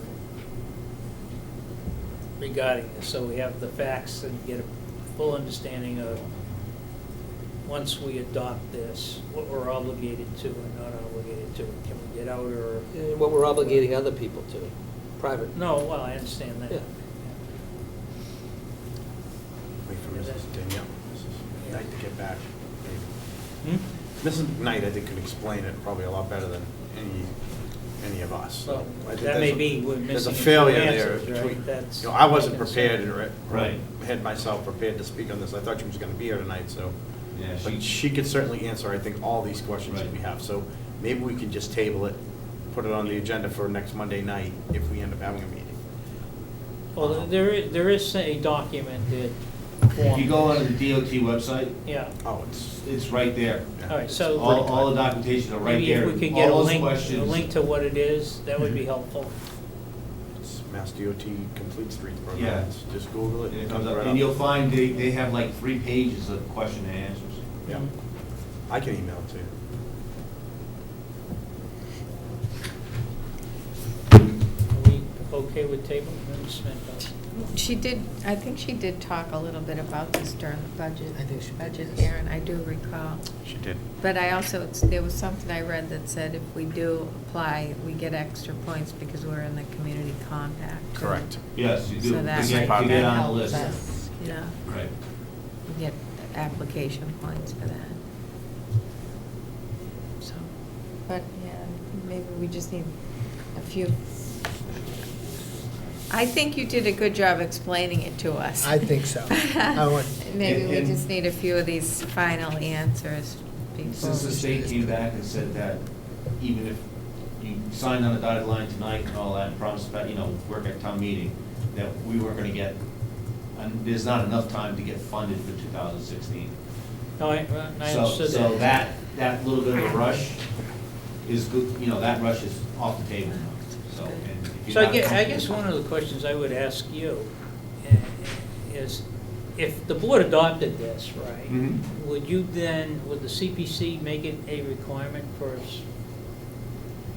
For developers? subdivisions, Yeah. well, we would look at to see what we'd have to do to it, yes, absolutely. Yeah, we wouldn't want to be creating new streets without Yeah, I them would being a hope. complete street. That would be kind of silly. Right. But like I said, a bike lane is a painted path, and on a 28-foot wide road, we could get that in there. It's not, a real big issue to do that part of it. We get the 5-foot ADA compliant with, handicapped accessibility now. So you paint the street, now you have the obligation of every couple of years repainting the street.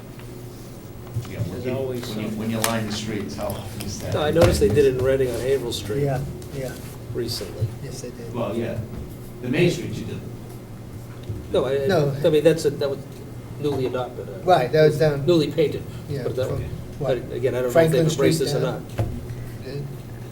And I think Reading has I think they they may have a complete streets policy. They may, because they did do, when they redid Haverhill Street, or was that the NWRA that put that on? Because I looked, I I know, read, I know the town built it. The town, I'm not sure if Reading has one. NWRA rebuilt Haverhill Street, and that's where you're seeing the bike lanes. Okay. So I don't know. But I remember that, I yeah. don't know if they're the ones that paid for that, or if Reading made them do, you know, if they actually have a complete streets policy. I don't know. Can we find out if any communities around us have adopted this and implemented it? Yeah, that would be And if it's had good any, to know, too. Well, Danielle has all that. Yeah. She already knows. We know I think she Middleton spoke to does, them, so yeah. has, so. We spoke to some of them. But she has all this information. Okay, so tabling it to our next meeting, and next meeting of the 25th. 25th, I would suggest. 25th, I would suggest. 25th is a set meeting, the other one is, I just need to make sure there's not a deadline we're missing. I don't think there is. We're good. we've already missed the deadline for this year. Yeah. The state has missed the deadline. Yeah. The state is, The state has missed the they're road saying deadlines. to get their contract, it's gonna take them 6 weeks. And that's just to give us the good news contract, may be which that means they you wanna have it take that reviewed. program and extend it a year. They So, haven't Mr. put Chairman, out I move to any money. continue the public hearing, this is a public hearing, right? Yep. Public hearing on the Complete Streets Policy, second reading until April 25th at 8 PM. 8 PM. Second. I hear a second? Mr. Chairman, Oh, if you want some more public input, maybe. Yes. is there any public discussion? Oh, yeah. We've had public discussion. I open that up first. Okay, I withdraw my motion at this particular time. Okay. I withdraw my second. Okay, Billy, you're up. Microphone. Yeah. Either at the podium or, You want the podium or the table, Bill? Either one. you can sit at the table. Sit at the table, Bill. I can just stand here. Do I need the No, you need to be microphone? near- you need- Bill, you need to be near the Bill, you need to be microphone. in front of the mic. Just so the people at home can hear Doesn't, not loud enough. you. First of all, you can't hear anything when you sit beyond this table in these discussions. I've mentioned that 100 times when I used to sit on the board, and I don't think it's fair, because all the discussion that's going on, you can't comprehend and put in what you're gonna present at a later time. But Steve, you and I sat on that board for a long, long time. Excuse me for a And second. Would you put your name and address? I did. That's all. William Smith, 2 Alston Road. Thanks. Steve, you and I sat on that board a lot of times, and we've gone through a lot of these kind of programs. And these programs get the town in nothing but a lot of financial expense. Nobody talks about what's gonna happen after you build all these things or you create all these roads. Both of these items that you've been talking about, there's 3 different funds. One of them's Chapter 90, one of them's this new complete street plan, and the other one used to be the street sidewalk fund. All of a sudden, the street sidewalk fund has disappeared, and they call it a community development fund now, that when people come into this town and develop, for each subdivision they do, for every house in that subdivision, you have to contribute $2,000 to the community development fund. What happens with that money, I have no idea anymore, but it used to be to build sidewalks. I don't know if it still is that or not. But they call it a community development fund. There's nothing in the zoning bylaw says that a developer has to pay this fee, other than he won't get his plan approved, or he won't get his permits at the end of the day, unless he contributes $2,000 for every single lot that he designs on that particular subdivision. I think that's wrong, number one, and it is wrong. But what we're talking about tonight, Chapter 90 funding program's been in place since 1973. The town of North Reading's been drawing off the Chapter 90 fund since 1973. The money is supposed to be designated. You're supposed to come in with a plan and present it to the state, and then they award the money. There's a certain amount of money. I think this year it's somewhere around $510,000. Am I right, Mike? That's right. $510,000 in Chapter 90 funding. You're supposed to design a plan, submit it, and then you get your money. But with this thing, I just happened to stumble over this thing because I was on North Reading Patch, and I read it. I must have read it 5,000 times over the weekend. I personally, as an ex-member of that board, I don't see how you can call this a policy and accept it as a policy And if you look at this thing, you read it through, it says at a later date, the policy will become incorporated into the, it will incorporate into the zoning bylaws and become a part of a bylaw. But you can't have a bylaw without an action of a town meeting. And I would certainly think that if you're gonna adopt this policy, and I'd be very careful of it because it really's got some holes in it. If you're gonna adopt it as a policy, it should be before the town. They're all shareholders, all these people in this community are shareholders of this community. And it's gonna, down the road, we've seen it happen. It happened in the police department.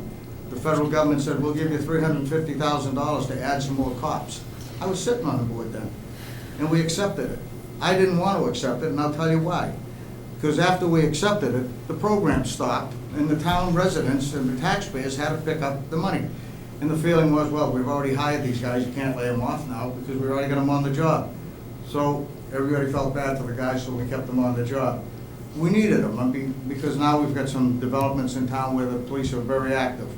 So I don't know what we're up to, but I think we're up to 32 officers or something like that. But what I'm saying is when these federal programs come out, the state and the federal government are always ready to take taxpayer money that probably should have been returned back to the people. Instead, they put it in a big pile over here and they decide what they're gonna do and they come up with these programs. But they initially give us a program, they initially give us all this money, and I think in this case, like, what's your first name? Anyway, like he said, $400,000, and we start the project, and all of a sudden the funding stops. So where are you? You have to go back to the taxpayers, say, oh, geez, we've got to raise the taxes again because we need funding to take care of this project, or do we do the project, then the state shuts us off, and now we got to maintain the project. Either way, it's very, very expensive to the taxpayers. And there's a lot of people in this community, their pockets are empty. They can't afford a lot of these kind of deals. We've got along without them. Yeah, they're good. I mean, I'd like to see handicap accesses everywhere. I'd like to see bicycle paths. I'd like to see paths in the woods. I'd like to see a lot of things. But you can't have everything. Somewhere, somebody, whether it's the finance committee or this board, is gonna say, wait a minute, how much can we keep expending our tax base? The expense area and the debt column just gets bigger and bigger and bigger. And you just take the last time we put the roof on the little school, they appropriated $1.3 million or something for that roof. But guess what you did? You had to bond it for 30 years. At the end of the 30 years, the roof is gonna cost us $2.4 million instead of 1.3. So we don't have no money in reserve, we have no money in free cash. We just have a lot of expense, and we just keep shoving it on to the taxpayers, and somebody's gonna have to pay that debt down someday. It's the same situation that the federal government's got. They got 21 trillion or something. Nobody pays the bills, so who's gonna pay them? Our grandchildren, my great-grandchildren, or who? Sometime we gotta start saying, wait a minute, we've got enough debt. Let's just put this program on hold or something. But to take it as a policy, and just 5 people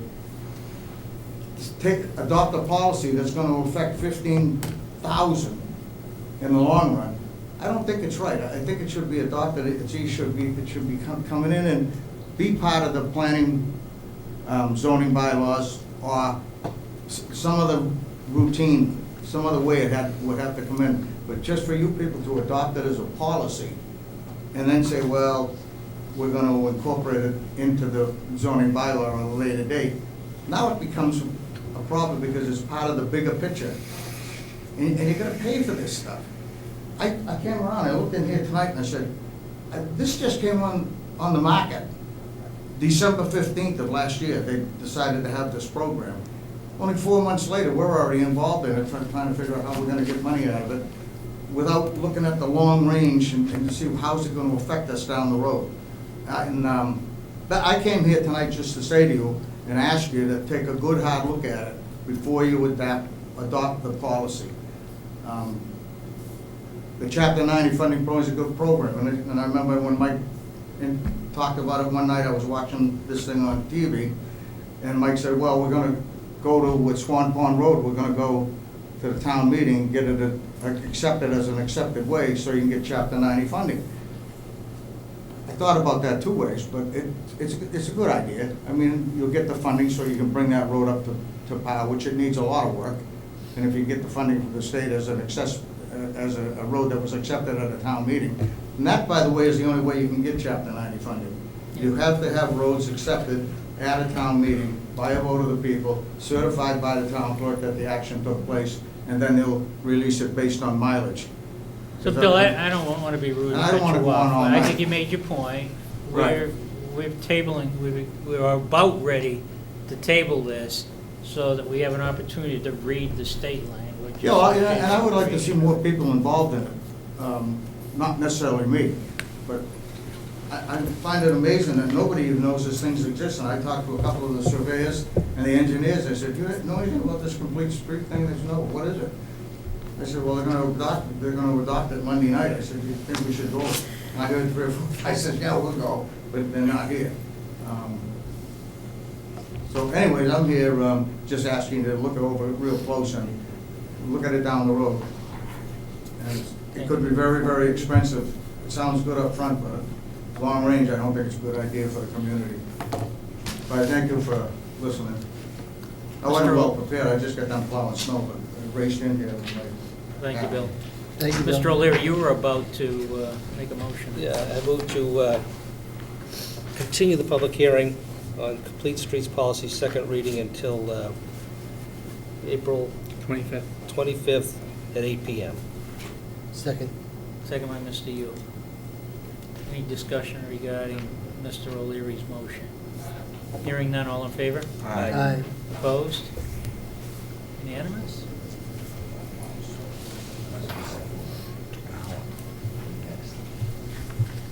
Okay, next item, let's see, next item on our agenda is to review the hazard mitigation plan. Now, that's almost 200 pages. So I don't know how we're going to do that exactly. Who's here to speak on that? You? April 25th. I was here to speak on the complete streets. No problem. Page by page? Oof. Not page by page, but You did a great job on the complete streets. I know a lot of work has been put into this, so. we had a pre-disaster mitigation plan that was adopted by the Board of Selectmen in 2006. And, you know, we implemented it, we identified some of the areas that we could mitigate. We were able to successfully get some grant money and implement improvements. Unfortunately, the plan expired 5 years after the date of adoption in 2011. We went a few years without a pre-disaster mitigation plan, and you know, there was no change in the town. The only difference was we became ineligible for federal funds, federal hazard mitigation funds, as they became available after disasters. They were declared disasters. So, by saying that, we file for relief on the winter snowstorm last year. And there was some damage to 2 of the buildings. But it wasn't hazard mitigation Oh, okay. funds. They were This is authorized specifically through FEMA, but Hazard. hazard mitigation, yeah. And- Bob? I'm sorry. In 2014, the town applied for a planning grant with FEMA to update this hazard mitigation plan that was in effect, and it expired in 2011. The town was successful and obtained the grant, signed a contract with the Commonwealth to develop a new plan. The cost for the plan was $25,000. Of that, 75% was federal funds and 25% was the local share, about $6,000. A hazard mitigation committee was established. They met twice. There were 2 public meetings, and basically it provided the framework for this report, and it was based on input that was solicited from people residents of areas in town that suffer from flooding mostly, the Marks Pond Association. The plan includes identifications of the hazards and risk assessments for each, a capabilities assessment, mitigation strategy, and plan implementation, which is monitoring, evaluating, and updating. You have in front of you a certificate of adoption if you want to take action tonight. But once adopted by the board, copies of adoption and an electronic copy of the plan has to be sent to FEMA to finalize this approval process. Adoption of the plan will make the town eligible for federal hazard mitigation funds. And last but not least, it allows us to apply for reimbursement of the funds spent for the plan preparation. Questions for Mike? Mr. Chairman. Michael. Mr. Chairman, Yes. just one note, though, you and I had discussed that this is a fairly lengthy document, and there were multiple months' worth of preparation that went into it, so we had not intended to ask the board to take action at the meeting this evening, but instead wanted to provide an opportunity for a presentation to be made, or any questions to be asked, and then would intend to ask for adoption at the next meeting, next regular meeting on April 25th. Okay. So one thing, when I made a comment, I interrupted you, related to the snowstorm. And you said, well, that was a different kind of an issue. That wasn't a hazard. But then you mentioned flooding. That's correct. And flooding is considered a hazard where a snow event isn't? Mr. Chairman? We're talking mitigation. I mean, you can't stop the snow from falling, but. You if, can stop flooding. Okay, but thank if you. Mr. Leo. You could raise a street, for example. Right. Mhm. Or build a bigger culvert, which would allow water to flow Okay. through. So that's, Thank you, you answered my question. Michael? So, not to repeat, but there are two programs. There's reimbursement for damage that occurs as a result of an event, which is what we're accustomed to with regard to the snowstorms in particular. And that could apply to a flooding event, too. It could, as Yeah. well, depending upon whether we meet the Okay. federal criteria. The second portion is more mitigation preparedness, which is activities taken to prevent, or actions taken to prevent damage from taking place. An example would be the wall behind the fire station, constructed to prevent flooding from occurring in that area. We were not eligible to apply for funds for those types of projects, and will not be eligible until the plan Until is this adopted. approved, okay. Michael? I haven't gone through the entire thing, but most of it, I've gone through about 80 pages of it. Pretty good. I mean, your picture and Theo's picture look great. I think it makes the whole document. But if we could get it, is it still possible to update it a little bit, or is it too late? Just, Right now, the plan has been approved by FEMA. okay, Approved by FEMA pending adoption by the town. I wouldn't tweak it yet, but. It's good then. It's considered a living document if, Yep. you know, if you wanted to get the stakeholders together over the next year to update the document, revise the document. my questions weren't a big concern at all. But the part I didn't really catch was with the brand-new high school. The old high school was our old location to go to, right, in the event of a disaster? Wasn't that the location? well, we had three buildings. They have to have a generator, so, right now, the grammar school is the site for a shelter because it meets all the conditions and the Right. Red Cross has approved it. And I thought we The were old high moving it. school and junior high were also approved, but I was asked not to put the new high school into this program Okay. until it was handed over to the town, because they were afraid if I, wanted to make it a shelter, then there might be some requirements that would add money to the project.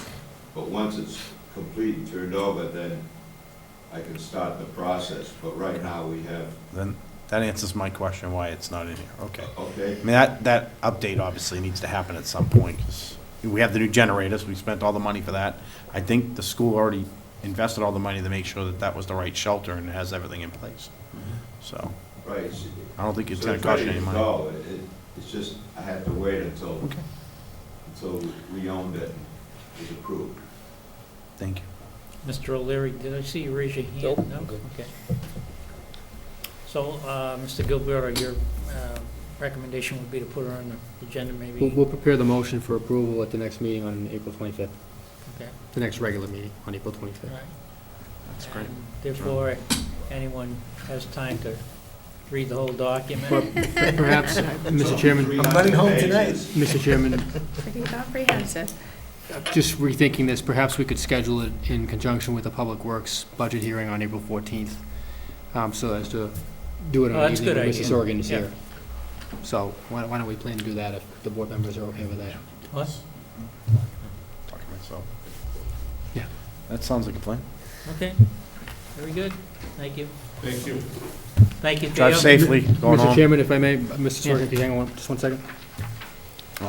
What? He wants Michael to sit Oh, for a okay. second. I just want to recognize and thank Mr. Sorgan for his efforts as acting Public Works Director the past 4 weeks, which certainly have been a challenging 4 weeks. Thank you for your time and your dedication. I appreciate it, Mike, but you know, the core group of people you have left are very, very responsible, very accountable, and it was a team effort as a group, both the administration and the crew. But got through it. You did. Hopefully better days Thank you. are ahead. Well, thank you. Thanks Thank for you, stepping Mike. up. Thank you. Thank you, Mike. Thank you. Good job. Okay, next item is sign 43D expansion application to 102 Lowell Road. Mr. Gilberto. Mr. Chairman, this is a procedural step with regard to the town's attempts to market the former J.T. Berry property. The so-called restaurant site on the left-hand side as you enter that property was not designated as 43D under the state program. The state advised us to wait until we had ownership of the property, which we obtained at the end of last year. And the town planner has prepared an application that this motion would authorize you to sign. It's timed with regard to the efforts of the Economic Development Committee to refine a request for proposals relative to the reuse of the property. So this will position us for those efforts to continue over the coming weeks and months. Yeah, no, this is just this, one small parcel that was left. The rest of it's already got the expedited permitting approved. Right. This board did it back in This was 15? that piece of land that was parcel B targeted on for the the map. restaurant Mhm. initially in the Yep. plan. And this will help us with the marketing as well. Any other questions, comments? I think some of us that have been on the board back then remember that. So the rest of it was all approved for expedited permitting. The remaining, correct? this is a remaining This parcel. is just that one little piece. Okay, So we motion? entertain a motion. There is a motion. Yep. Mrs. Minipelli. Mr. Chairman, I move to authorize the chairman to sign the 43D expansion application for 102 Lowell Road. Second? Second by Mr. Yule. Further discussion? Hearing none, all in favor? Aye. Aye. Opposed? Unanimous? Next item is to discuss the June town meeting warrant articles, and Mr. Gilberto, are you going to take the lead there? I certainly can. We have an updated draft warrant. The things that I will note are the addition of a warrant article requesting funding associated with the secondary school building project legal matter. And the second item is relative to the sanitary facilities for the Arthur J. Kenny Field. It's a clarification that that would be a request for design funds for that particular project and not for construction funds at this particular town meeting. You see that we have some language that's been provided. Some of it is the standard language that we've used each year. Some of it is germane to unique items for this particular fiscal year. and town meeting. Article 21 in the listing, relative to special counsel legal expenses, I do see that it's presenting it to be added to the operating budget. That's not the intention. We would actually be looking to appropriate any of the available funds into a single article. Where are you?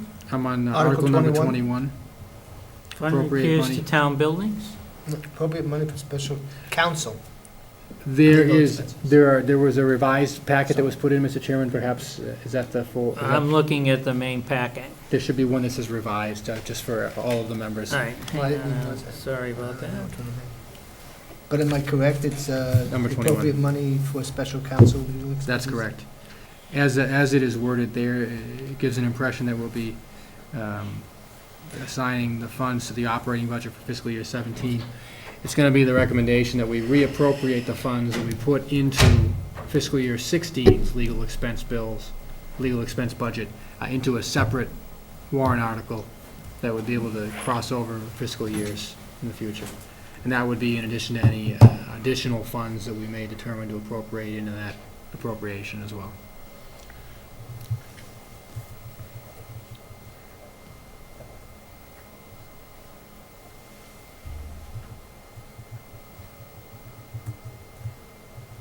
I would also note Articles 25, 26, and 27, which were the Community Planning Commission articles. We have been in discussion with the Planning Commission and with Town Council to consolidate those into a single article that would address the needs that are identified there in the interest of efficiency for the meeting.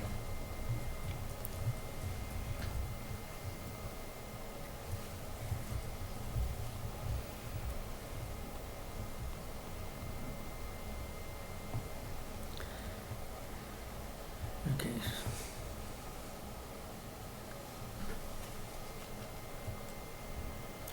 You would ask, Mr. Chairman, if I could provide financial information. I can run through the articles and Yes. provide that where available. You want to start like from the top? I'll start at number 1, sure, and take them in Yeah. order. So Article 1, the budget amendment, that's something that we will refine as we get closer towards town meeting.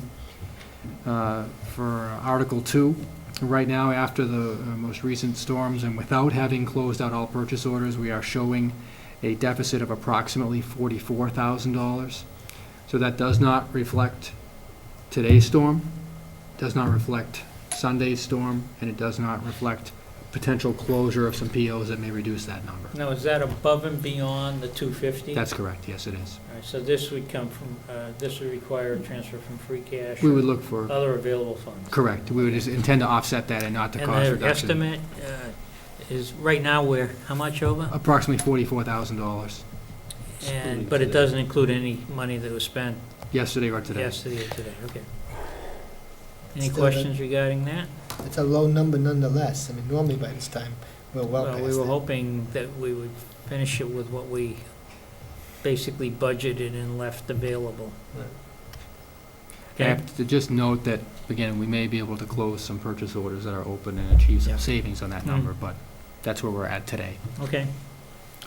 Appropriate funds. Will you be in a position at our next meeting, the 25th I'm talking about, I sure hope to so. recap that? Okay.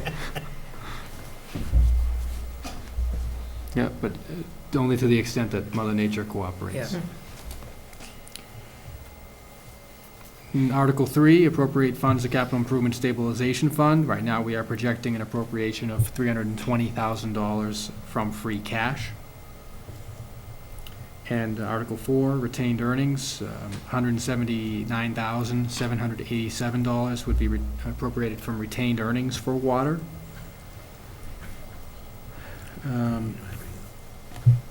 Our packet doesn't have 4, it goes right to 10. Oh, yeah, it does. Okay, then I can run through those. Article 4 is appropriate funds for fiscal year 16 to water stabilization You have to go fund, back to the other one. We have to go back to the other one because it's on the original, correct? but not on the Yeah. the Yes, I'll just revised. go back to that. My apologies. Page evidently got Cut sucked off. up by the Xerox copy machine. I meant to email you this Oh, I afternoon, see. and My apologies to the board. All right, so 5 is, Appropriate money to the stabilization fund, not anticipating any recommendation for the June town meeting. Going through to the next financial, Article 10, we were just over $500,000 projected for Chapter 90 funds for fiscal year 2017. Article 11, right now we have I believe it's a single $25 bill to be appropriated from free cash as a prior year bill. Article 12, the operating budget, the work continues both with regard to the general government and to the school department budgets. Article 13, the capital improvement plan. That capital improvement planning committee will be ranking in the next couple of days and meeting on Wednesday afternoon at 4 o'clock to review rankings for that program for FY17. Article 14, we have approximately $10,761 to be rescinded for borrowing that from June of 2012. We have Article 15 to appropriate free cash for bond appropriation in the amount of $1,169. That's to replenish a capital account for the modular classrooms purchased under Article 14 of the December 5th, 2006 town meeting. It was inadvertently closed out, but we need to take this step to reconcile it properly. Why, just a fast question on that. I'll do my best to answer it. Why does it have question marks at the top of that? I have the same question. Was that just an accident? The version I have with the notes on the dollar amount doesn't have the question mark, so I'll pull that. Several question marks there. It just shouldn't be before, we don't want to print it. So maybe the amount was in question until now. It just sounds like probably what got incorporated here was an older version than what the town administrator has. He's reading from. This has 1,100, right? Yeah, see that? No. 1169.25. That's That's correct. the number. Oh, yeah, That's the correct number, yes. 1169.25.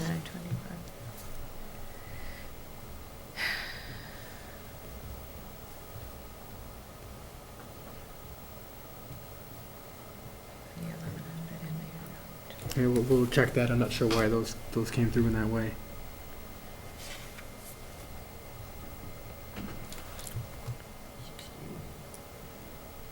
Reappropriation of water bond proceeds, the amount is $77,568.43.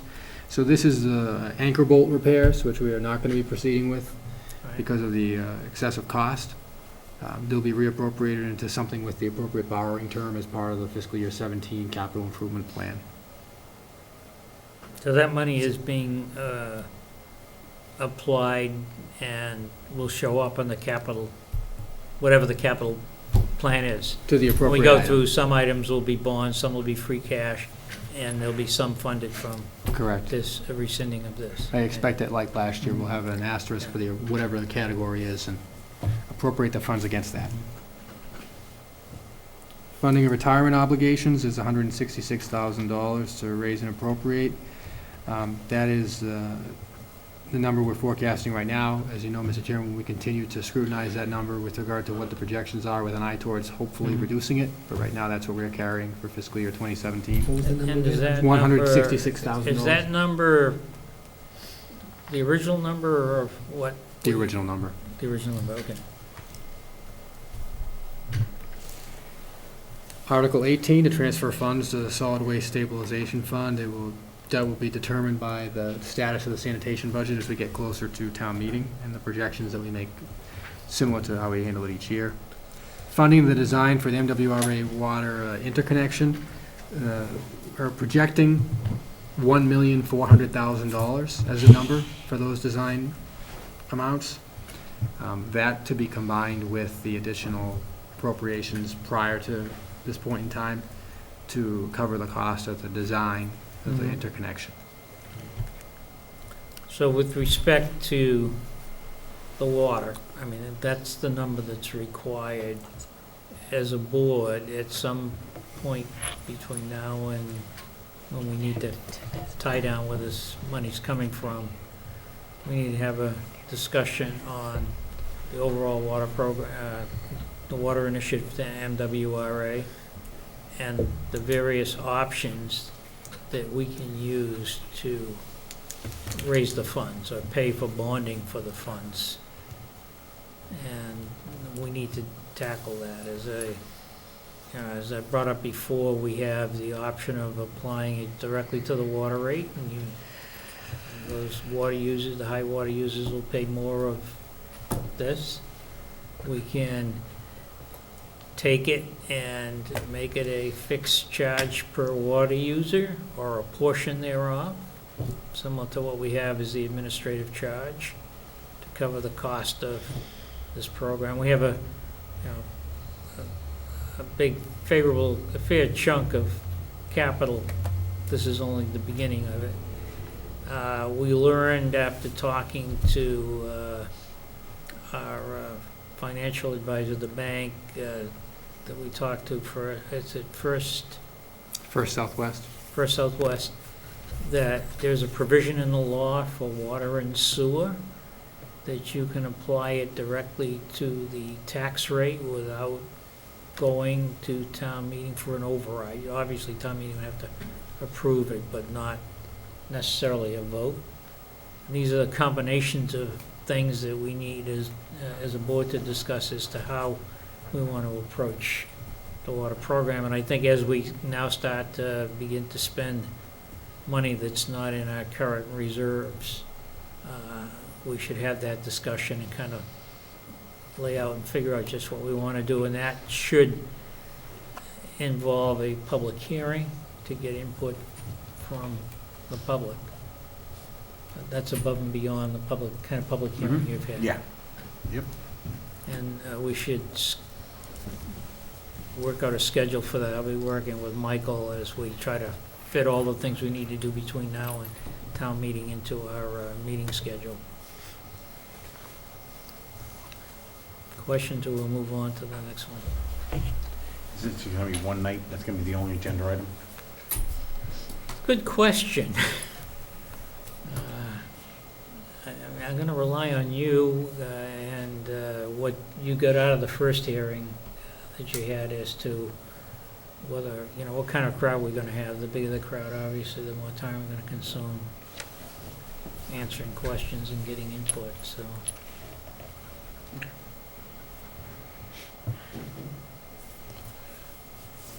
I'd like to get a few more things done, but if we need a special meeting for it, then that might be the best thing to do. Sooner the better. Yeah, I just think for the board to have the details to consider things like putting a portion onto the tax rate. I mean, we really need to understand that, and what's the benefits to that? Is there benefits to it? What's the risk to it? And maybe there's a consultant that we need to bring in, maybe the bank, that bank consultant that we had talked with. I'm not sure if they're available for those kinds of questions, but I know it was very helpful being on the telecon and being able to ask those questions, and they certainly answered them in a much more professional way that you or I can do it, or at least myself. I won't speak for myself. I'm not sure if we have maybe some adult supervision that could participate in those discussions with the board so they can explain all those options, so we understand fully on our decision. I think, perhaps we need a workshop for us to kind of absorb before we have the public hearing. I agree. Right. Yeah, Because there's a then lot of we moving put parts the to it. presentation, but, it's upon us. We're moving right along, as you're well aware. And, the schedule has been reviewed, and with the schedule and the time frames, there is the amount of money that's needed for each annual phase of the project. And obviously, we're only a few years away from turning on the water,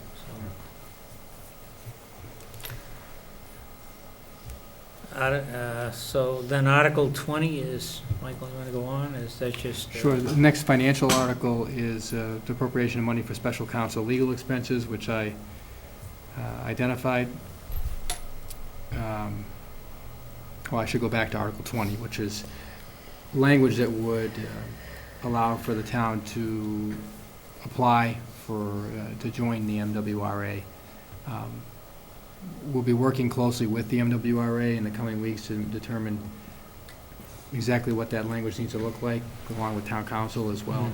And whether or not that language can be structured to provide the board the authority to apply at the time that's right, or whether it needs to be instructive to the board at the time it's approved. That's something we need to figure out.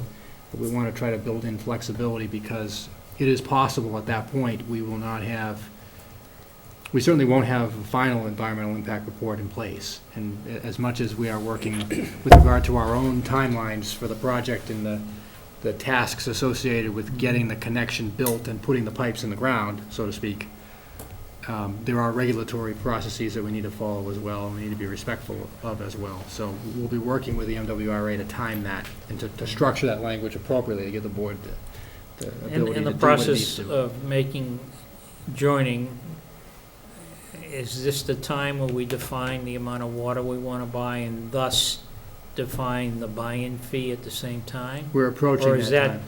happen afterward?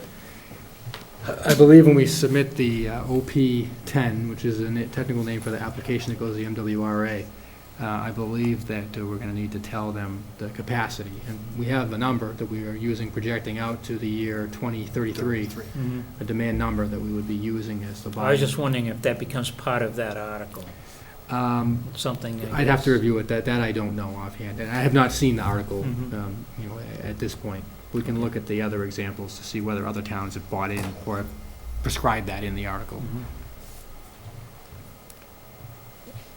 Article 22, which is repairs to town buildings.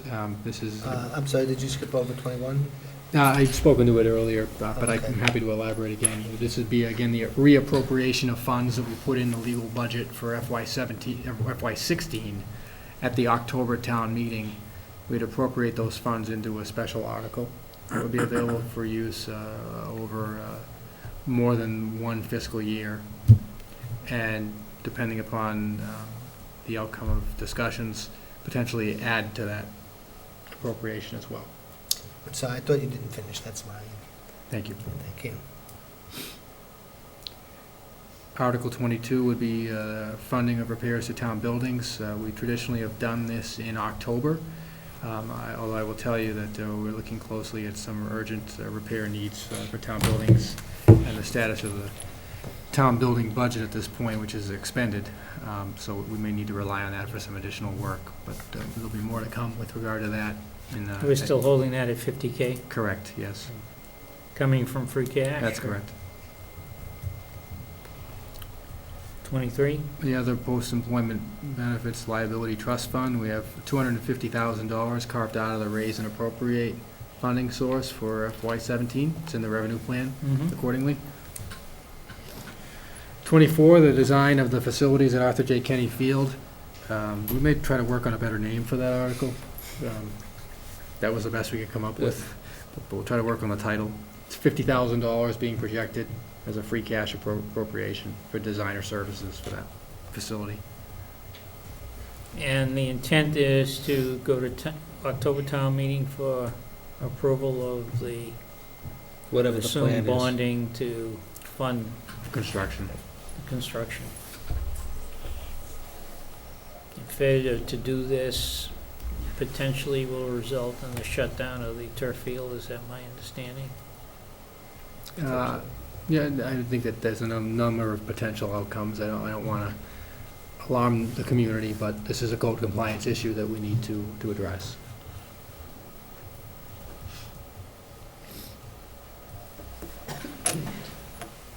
So this is just a design study, though? Yes. That's correct, the it is, design So it phase shouldn't area. be controversial.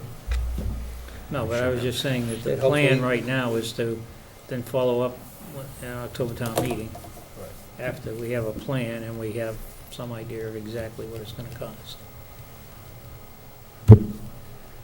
Articles I guess my 25. point was that it's something that we have to do. You have to do it, right. Articles 25, 26, and 27 relate to the community planning studies, and they total $20,000, projecting them all from free cash. Is it 20 apiece, or is 20 it total. 20 total? 40 total, excuse me. 20 total, $40,000 total. 40 total. But there's still the effort to get grants for all but one, I think. And the suggestion is to consolidate them into one article? Something we've been discussing with Yeah. with the town council, yeah. Then we have all the revolving authorizations, and then we get into 37. This is, again, ability to properly access bond funding, bonds associated with incomplete subdivisions, something that, over the course of review of a recent subdivision-related issue, we identified that we needed to To release approve this. the bonds so we can complete the project, basically. That's correct. And as I've stated before, there was construction work that needed to be done related to a particular subdivision, which we covered out of town road funding, Mhm. and we would replenish those funds after this is approved. 38, that's sponsored by the school department. Citizens petition.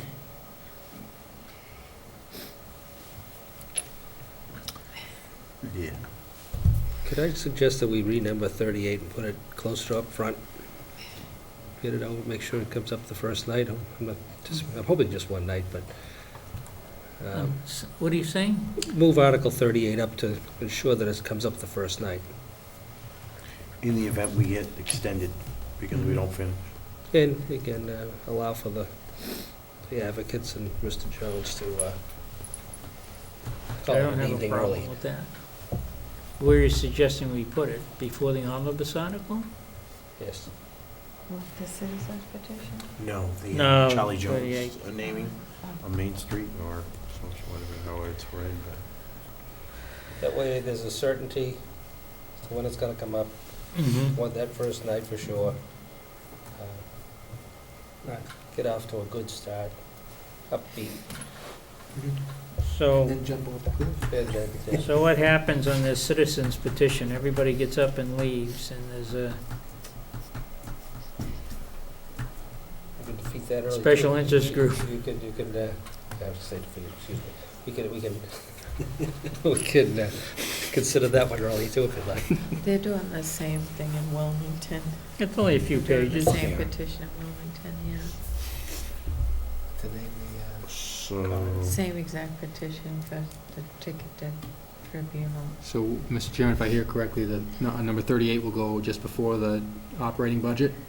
Yes, I think that's. so you do Article 11, which is prior year bills, Yeah. then you do this one as Article 12? And then the next article will be the operating budget. And again, if you're worried about the risk of no crowd for the last one, again, you do the same thing. Move it up.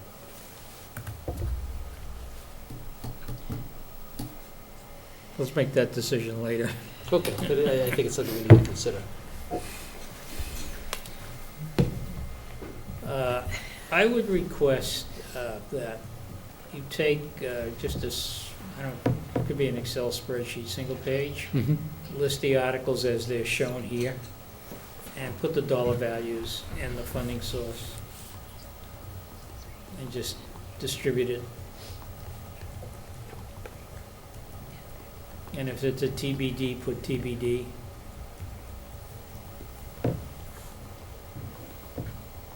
And if we and based on a renumbering that we just discussed. Certainly. Okay?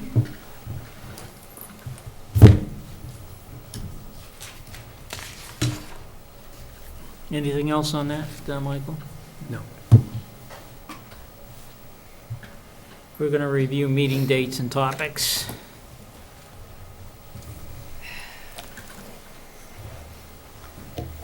So it's clear, we're getting closer to town meeting, and we still have a number of things, partly because of the delay in reviewing the DPW budget, and a number of other things that, including the water, that we've got to squeeze in. So, do you have a proposal, or? So, just to review, we have a meeting scheduled for April 14th at 7 PM. That's our next scheduled meeting. Right. We had asked to hold Monday, April 11th, this coming meeting, at 7 PM if necessary.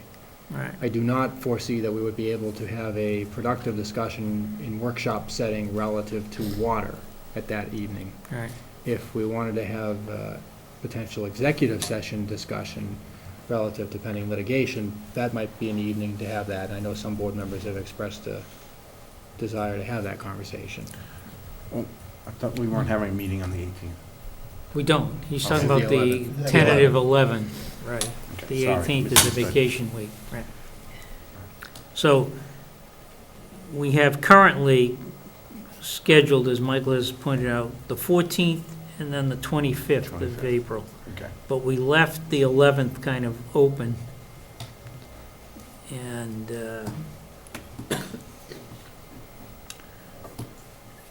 So the 14th is DPW only at this time, correct? It would be Right. DPW and the complete one streets item. policy. I think those are the other ones going to the 25th. And then on the 25th, we have the CIP hearing, right? I'm sorry? We have CIP on the 25th Correct. Yes. Along with a continuation of the public hearing. in the public hearing. And you wanted to try to do something with the water workshop, funding the water project workshop somewhere in between all that? Not necessarily, but we, I guess it's going to be May. then we're Yeah. into May, Yeah. and, Yeah. we have to have that, well, Yeah, we have a little time, yeah. it's, we're funding, what you're proposing is funding from our current reserves. For, The design work? Yeah, It would be potentially some out of the water retained earnings, right. but then also from the water rate as Right. well, the enterprise. Okay, all right, so we have to have that meeting before the warrant goes to press. Oh, yeah, absolutely. when's the warrant going to press? I believe it's going the week of the 9th. So May 9th, we have a meeting, and if I remember correctly, we're going to print it on Friday, and the printer will pick it up that day. Friday the 12th, I have that right, 10, 11, 13th, Friday the 13th. Oh, good. So basically what you're saying, we wouldn't be prepared to talk about it on the 11th. So what can we, if members are willing to meet on the 11th, then what can we put in that will be taken off the table, we'll get out of the way? Any- Contract negotiations? I'm gonna Have an a hard time executive on the session? 11th myself, but My suggestion was the pending litigation, that would be an item. Okay. If there was a desire to have such a discussion, which my understanding there may be, that perhaps that would be an opportunity to do that. I'm the same as you. yeah, I'm going to be a little tight on the 11th. What? I don't know if I'll be able to make the 11th. Okay. I've got it in, but Well, I was agree. I think the 11th may be difficult, but I'd like to take advantage of the 14th, since we're all going to be together. And we have a meeting tomorrow, and I would like to try to, following that meeting, the next time we all will be together will be the 14th, and we'll probably have some kind of an update. go to negotiations. Yeah. Oh, yeah. And I also think that I'd like to have, in the executive session, just kind of continuation of our overall strategy. As I know, we're starting to have we already have ongoing negotiations with other unions. So I just think that this may be a good time to learn a little, we'll get some lessons learned from the meeting on Tuesday, kind of see where we're at. The meeting on Tuesday is With negotiation? police. with It's a police, negotiating okay. session. And I just think it may be time for another little bit of a strategy session for all of us. And then if we can incorporate it on the 14th at the 6 o'clock or 6:30 pre-meeting. I'm not sure what you'd plan for start on the 14th. I think it was 7 You o'clock. plan the budget discussion at 6 o'clock? No, 7 o'clock. 7 o'clock. 7 o'clock, okay. I have Public 6 hearing, of my, Daisy, but I don't have to go. But Kate, is that going to be challenging for you on the 14th? No, the 14th, I think that'd be great if we could put more than just DPW Yeah. budget in there. Right. no, And I not think meet what on the Michael's 11th. asking is your availability and time, Yeah. if we started at 6. Oh, yeah, that's fine, yeah. That I works think for you? I Okay. put I it think in an at hour would be great, Okay, put it in at 6 already. and it would just be negotiations. No, I actually can. There is the Andover what I had on here, what I was confused with earlier, was the DPU Tennessee Gas Pipeline hearing is also on 14th, but I'll be going to the one on the 7th, so I guess I don't need to go to the one on the 14th. You'll be doing what? The Tennessee Gas Pipeline DPU hearing, Yeah. okay, I had it, that's what I had down as the 14th, but Well, the they all have 14th, it the on 14th is not something we just put on. It's been on there. Yeah, I didn't have the 14th on my calendar for Okay. us. I think that's what we were talking about much earlier. Yeah, I didn't either until. Right, the three of us didn't have that on our calendar for whatever reason. But no, I should be able to make it because the Linfield hearing is on the 7th, so I'll go to that one and won't go to this one. And I'll be here. So we have the You'll be here, 14th and the okay. 25th. What? And that's We have it. the 14th and the 25th. Right. And that's it for April, right? Okay, so now you get into May. So There you go. I tentatively, the election is the 3rd. I threw in there board reorg, which is all that we do, and that's really up to whoever is left to make those decisions on the 5th. That's typically, we have it on the Thursday after the election. And then we've scheduled a board meeting for the 9th and the 23rd. Now, I don't have the 23rd. the warrant has to go to press Right after that meeting of the 9th. right after the meeting on the 9th. So this is why I think we're really in a Is bind. there a reason why we didn't do it on the 2nd? That would be my suggestion, see. to Yeah, take I advantage of think that we need date, to add that particularly meeting for on the for the 2nd. water, because it's in advance of the workshop on the 11th. So we have what, the 23rd? So we're gonna add the May 2nd? That would be my suggestion. If everybody is available.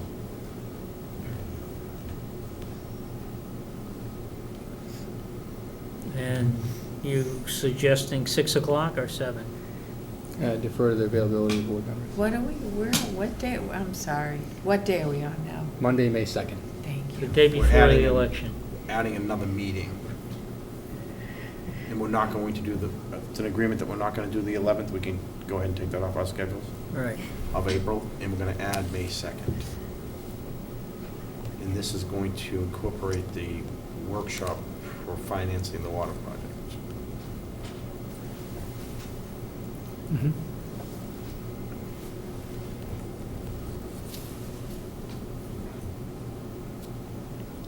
Six PM or I defer the board 6:30? Are we doing executive session, or are we just doing a regular This is- workshop? Is that the regular? Right now, it looks like just a workshop. So can we start at 7? For that? The only thing that I would caution is there a desire to have discussion relative to pending litigation? That's my only thing that we should keep in mind. And if there isn't, Well, we could do it after the, Is 6:30 better? Would it be better 6:30 for you? Kelly?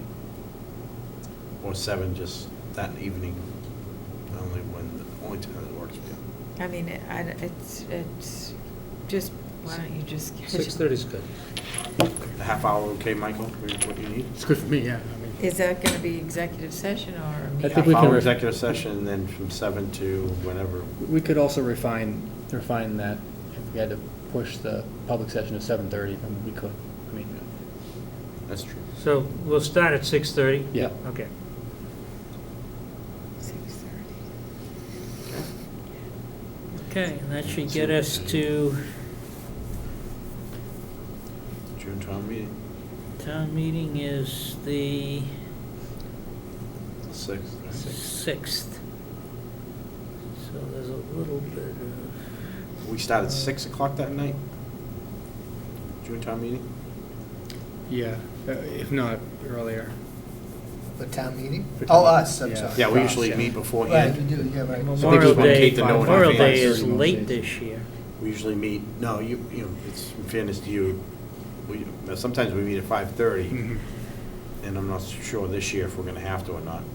Depends on what we all have to still vote on by the time we get there.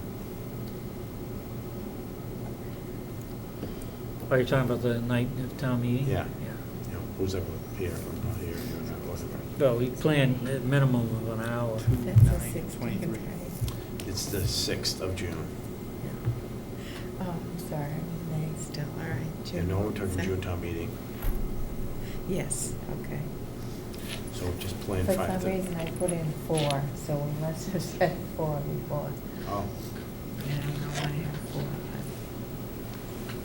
4? but- Yes. Serving lunch? Good. I'm leaving it at 4. Okay, so April 11th's out, correct? Yeah, I'm gonna delete that right now. I didn't even think that was in, so I didn't even have that. I had the 11th, and I didn't have the 14th in. Yeah, well, we Okay. said the same. We're good. Maybe on Wednesday, we can just fine tune the actual agendas. Sure. Okay. All right. Town administrators report. I just have one thing to report, which is I advise the board that Congressman Moulton will be hosting office hours here in Town Hall this Saturday, April 9th, from 10:30 a.m. until 12:30 p.m. And it's, I guess, is Congress on your corner or something like that, where he is available to any He's resident. planning 2 hours. 2 hours for any resident to come in and ask a question. And he's provided us information, which, his office has provided us information, which we'll put on the town website Mhm. with regard to that event. Are you gonna post a news and announcement on that? We are, yeah. Do we as a board have any direct questions related to our responsibilities? No, I believe we have one, at least. Pipeline, Yeah. also future of the postal facility, and So, two. And I've been meeting with his Director of Economic Development. We've met a couple times now, so I think I'm good on that. What was the second one, Steve? I'm sorry. future of the postal facility. Okay.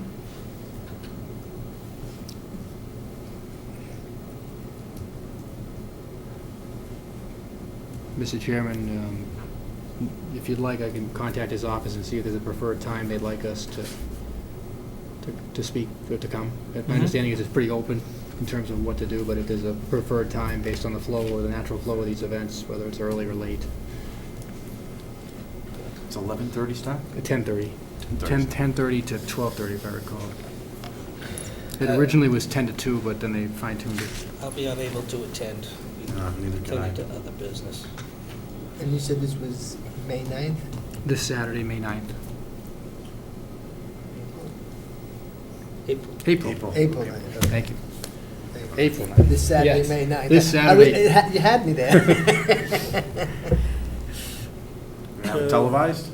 April is, he's going to be here on the 9th, is that the date? April 9th. Yeah, that's 10:30. this Saturday. I won't be able to make it.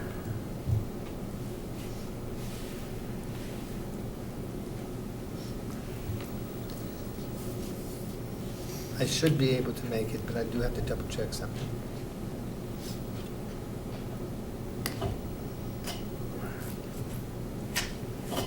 Ten thirty to I'm 12. sorry, what time did you say again? 10 a.m.? Okay, now they got me really confused because their press release says 11:30 a.m. Yeah, because I saw 11:30 in the press Yeah, release. they told us 10:30. They originally told us 10 to 2. Maybe we'll have one-on-one? We'll have to Okay. confirm that. That's, I don't know which one's accurate at this I'll point. put Steve, 10:30. old and new business? All set, Mr. Chairman, thank you. Jeff? I'm all set. It's spring, I know it is. I believe in my heart, it's spring. Just but keep other thinking than- that. I think winter just took its time to get here. Yeah. That's what I fear. And I kept talking about Arctic blasts and El Nino and, you know, maybe things got shifted. Hopefully not, but I think the climate is changing, it's all gonna be neutral. You're gonna have snow on one day, spring on another day, summer on another day, it's just gonna thin out. Seattle has moved this way or something.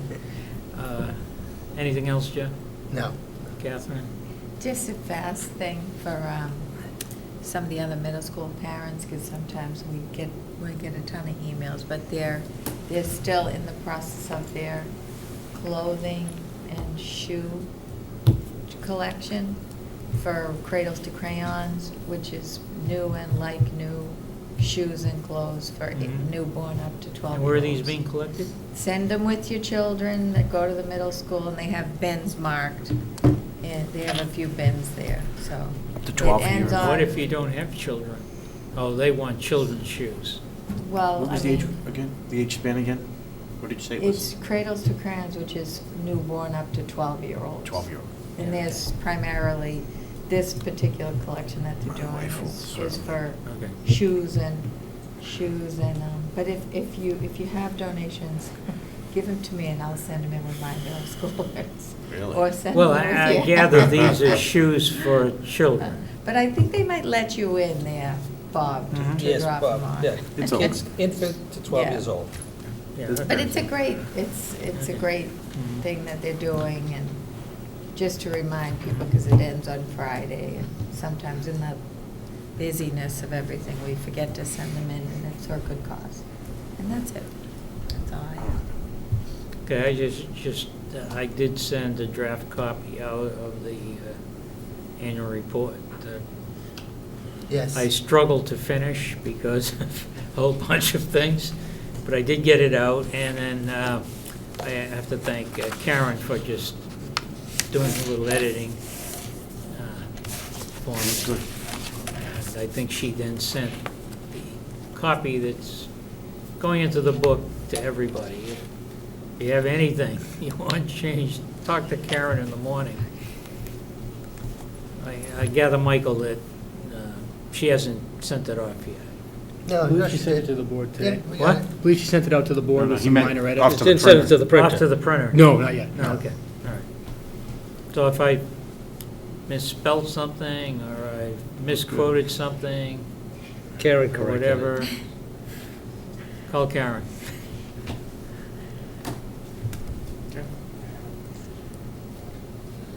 And just a note, there was a financial planning team meeting last Friday, and we still work to try to find a way of closing the budget gaps.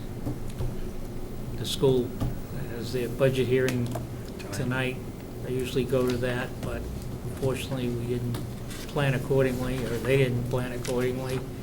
They didn't And, want us there. The big issue is, was reported at the financial planning team meeting by Mel, is the proposed Parking fee? fees, the parking fee and the increase in the, some of the athletic fees. Yeah, so their gap is still 350 grand, I think. It's hard to roughly. say. It is hard to say, so It's they're, hard to say because there's three items that, above and beyond what basically made a lot of sense in terms of saving money by adding the three special ed. There's three other people they feel strongly they need, and that would, yeah. depending on what they do there, will determine what the gap is. But the gap gets bigger if they add those people, because we have to add the insurance money, which is in the fixed cost side of the budget. So that reduces the amount of available money. Yes, I Michael? think I could just maybe add a little Sure. footnote to that. So the biggest challenge is they want to add 6 FTEs this year. They had 7.5 last year, and they're going to add 6 this year, but they're going to net out around 4.5, because they're not going to fill, or maybe they're going to lay off, I wasn't clear on that, 1.5 people? I'm unsure if they were, There's some form of Total attrition. I don't 2.5, know. Attrition? somewhere around Yeah. there. One of them is so the- it's a net of 4.5. Yeah, one of them is the HABC person, but they're bringing in a consultant for that. So one of our struggle is to try to help them. You know, we to come up with the additional revenues. I think we provided them an additional $475,000 about a month back to help them shorten up their shortfall. So this $350,000 gap, the struggle that I'm having with it, and I said this very openly at the financial plan team meeting, is Mr. Messeri had a concept going into this year's budget cycle, which was not a FY17 budget. We're going to look at a 3-year budget cycle, and everybody agreed on that. And I believe he presented that to the board here, and I think we're all in agreement with that. I think it's good practice for us to always go forward with a 3-year budget plan. And when you look at, if we tried to help them fill this gap for these 6 positions, and when you look at their FY18 and FY19, they're still adding another 4.5 and another 4.5 in those years too. So it's really hard for us to agree to a 3-year budget cycle with them. If we tried to fix their complete shortfall now, we couldn't do anything next year. And that's what we're trying to do, is balance out the minimum reserves we have now and try to be very effective in how we use that. And is that a clear explanation, I think? Yeah, and I guess of our struggle where we're at? That's the struggle, and what I was looking at was, and the concern is always, because it's happened in the past, is there's if you take the 3 special ed people, which makes a lot of sense, because if they have to ship them, if they don't have that staff, they're going to have to outreach those Oh, yeah, they have to do employees. it. And that's going to cost a lot more money, and that makes a lot of sense what they want to do there. If you just took that, based on the adjustments they were making, which included raising some fees, so there was some reductions in certain areas, and there's raising some fees, and it's well documented in their worksheets. If they just did that, they have a budget. They still have a shortfall of about, I don't remember the exact number, around 176,000, somewhere in that range. Yeah. Right. And I wanted to help them out with that. The problem is that in the past, what happens is you do that, and then those other 3 people that you didn't think you were funding end up in the budget some magic way. And part of it is, and they've come right out and said that they anticipate having a surplus at the end of this year, about $300,000, although the year's not over yet. So they've already put $150,000 into this next year budget, and that was as part of their funding, which is for they can prepay Spend. the tuitions for people that are outside. And they haven't committed to the 150 because and I wouldn't do it either if I was them at this point, until they get closer to the end of the year, because they don't know what might happen.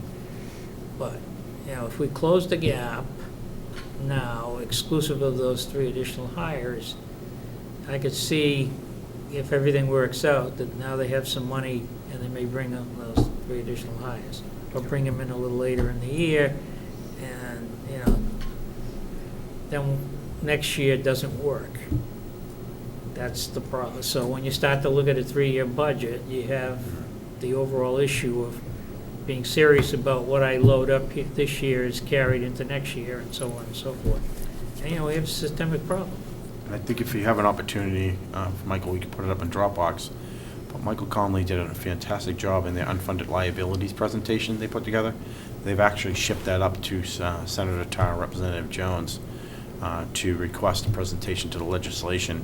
It really does open your eyes when you look at the level of magnitude they have, and like we have them as well, but I think theirs is almost in over $10 million. And they just added another one, didn't they? Yeah. Associated with Unfunded just- mandates? Unfunded mandates. Not liability, mandates. Sorry, if I said liabilities, I meant Okay, mandates. okay. Unfunded mandates, and I think they're in excess of $10 million now. So that's the biggest challenge, along with SPED.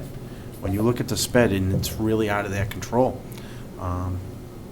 they're sort of at the mercy of the public, what comes in and who moves to town, and, the children as they go through the program. And the SPED program's not getting smaller, it's getting larger, and it's an expensive thing we have to do. We don't have a choice, so they got the hands full tonight. It'll be interesting to hear how that hearing goes. Yeah, I got no feedback yet. Okay. So with that, I'll entertain a motion to adjourn. So moved. Second? Second by Mr. Yu. All in favor? Aye. Drive home Watch the safe. basketball game.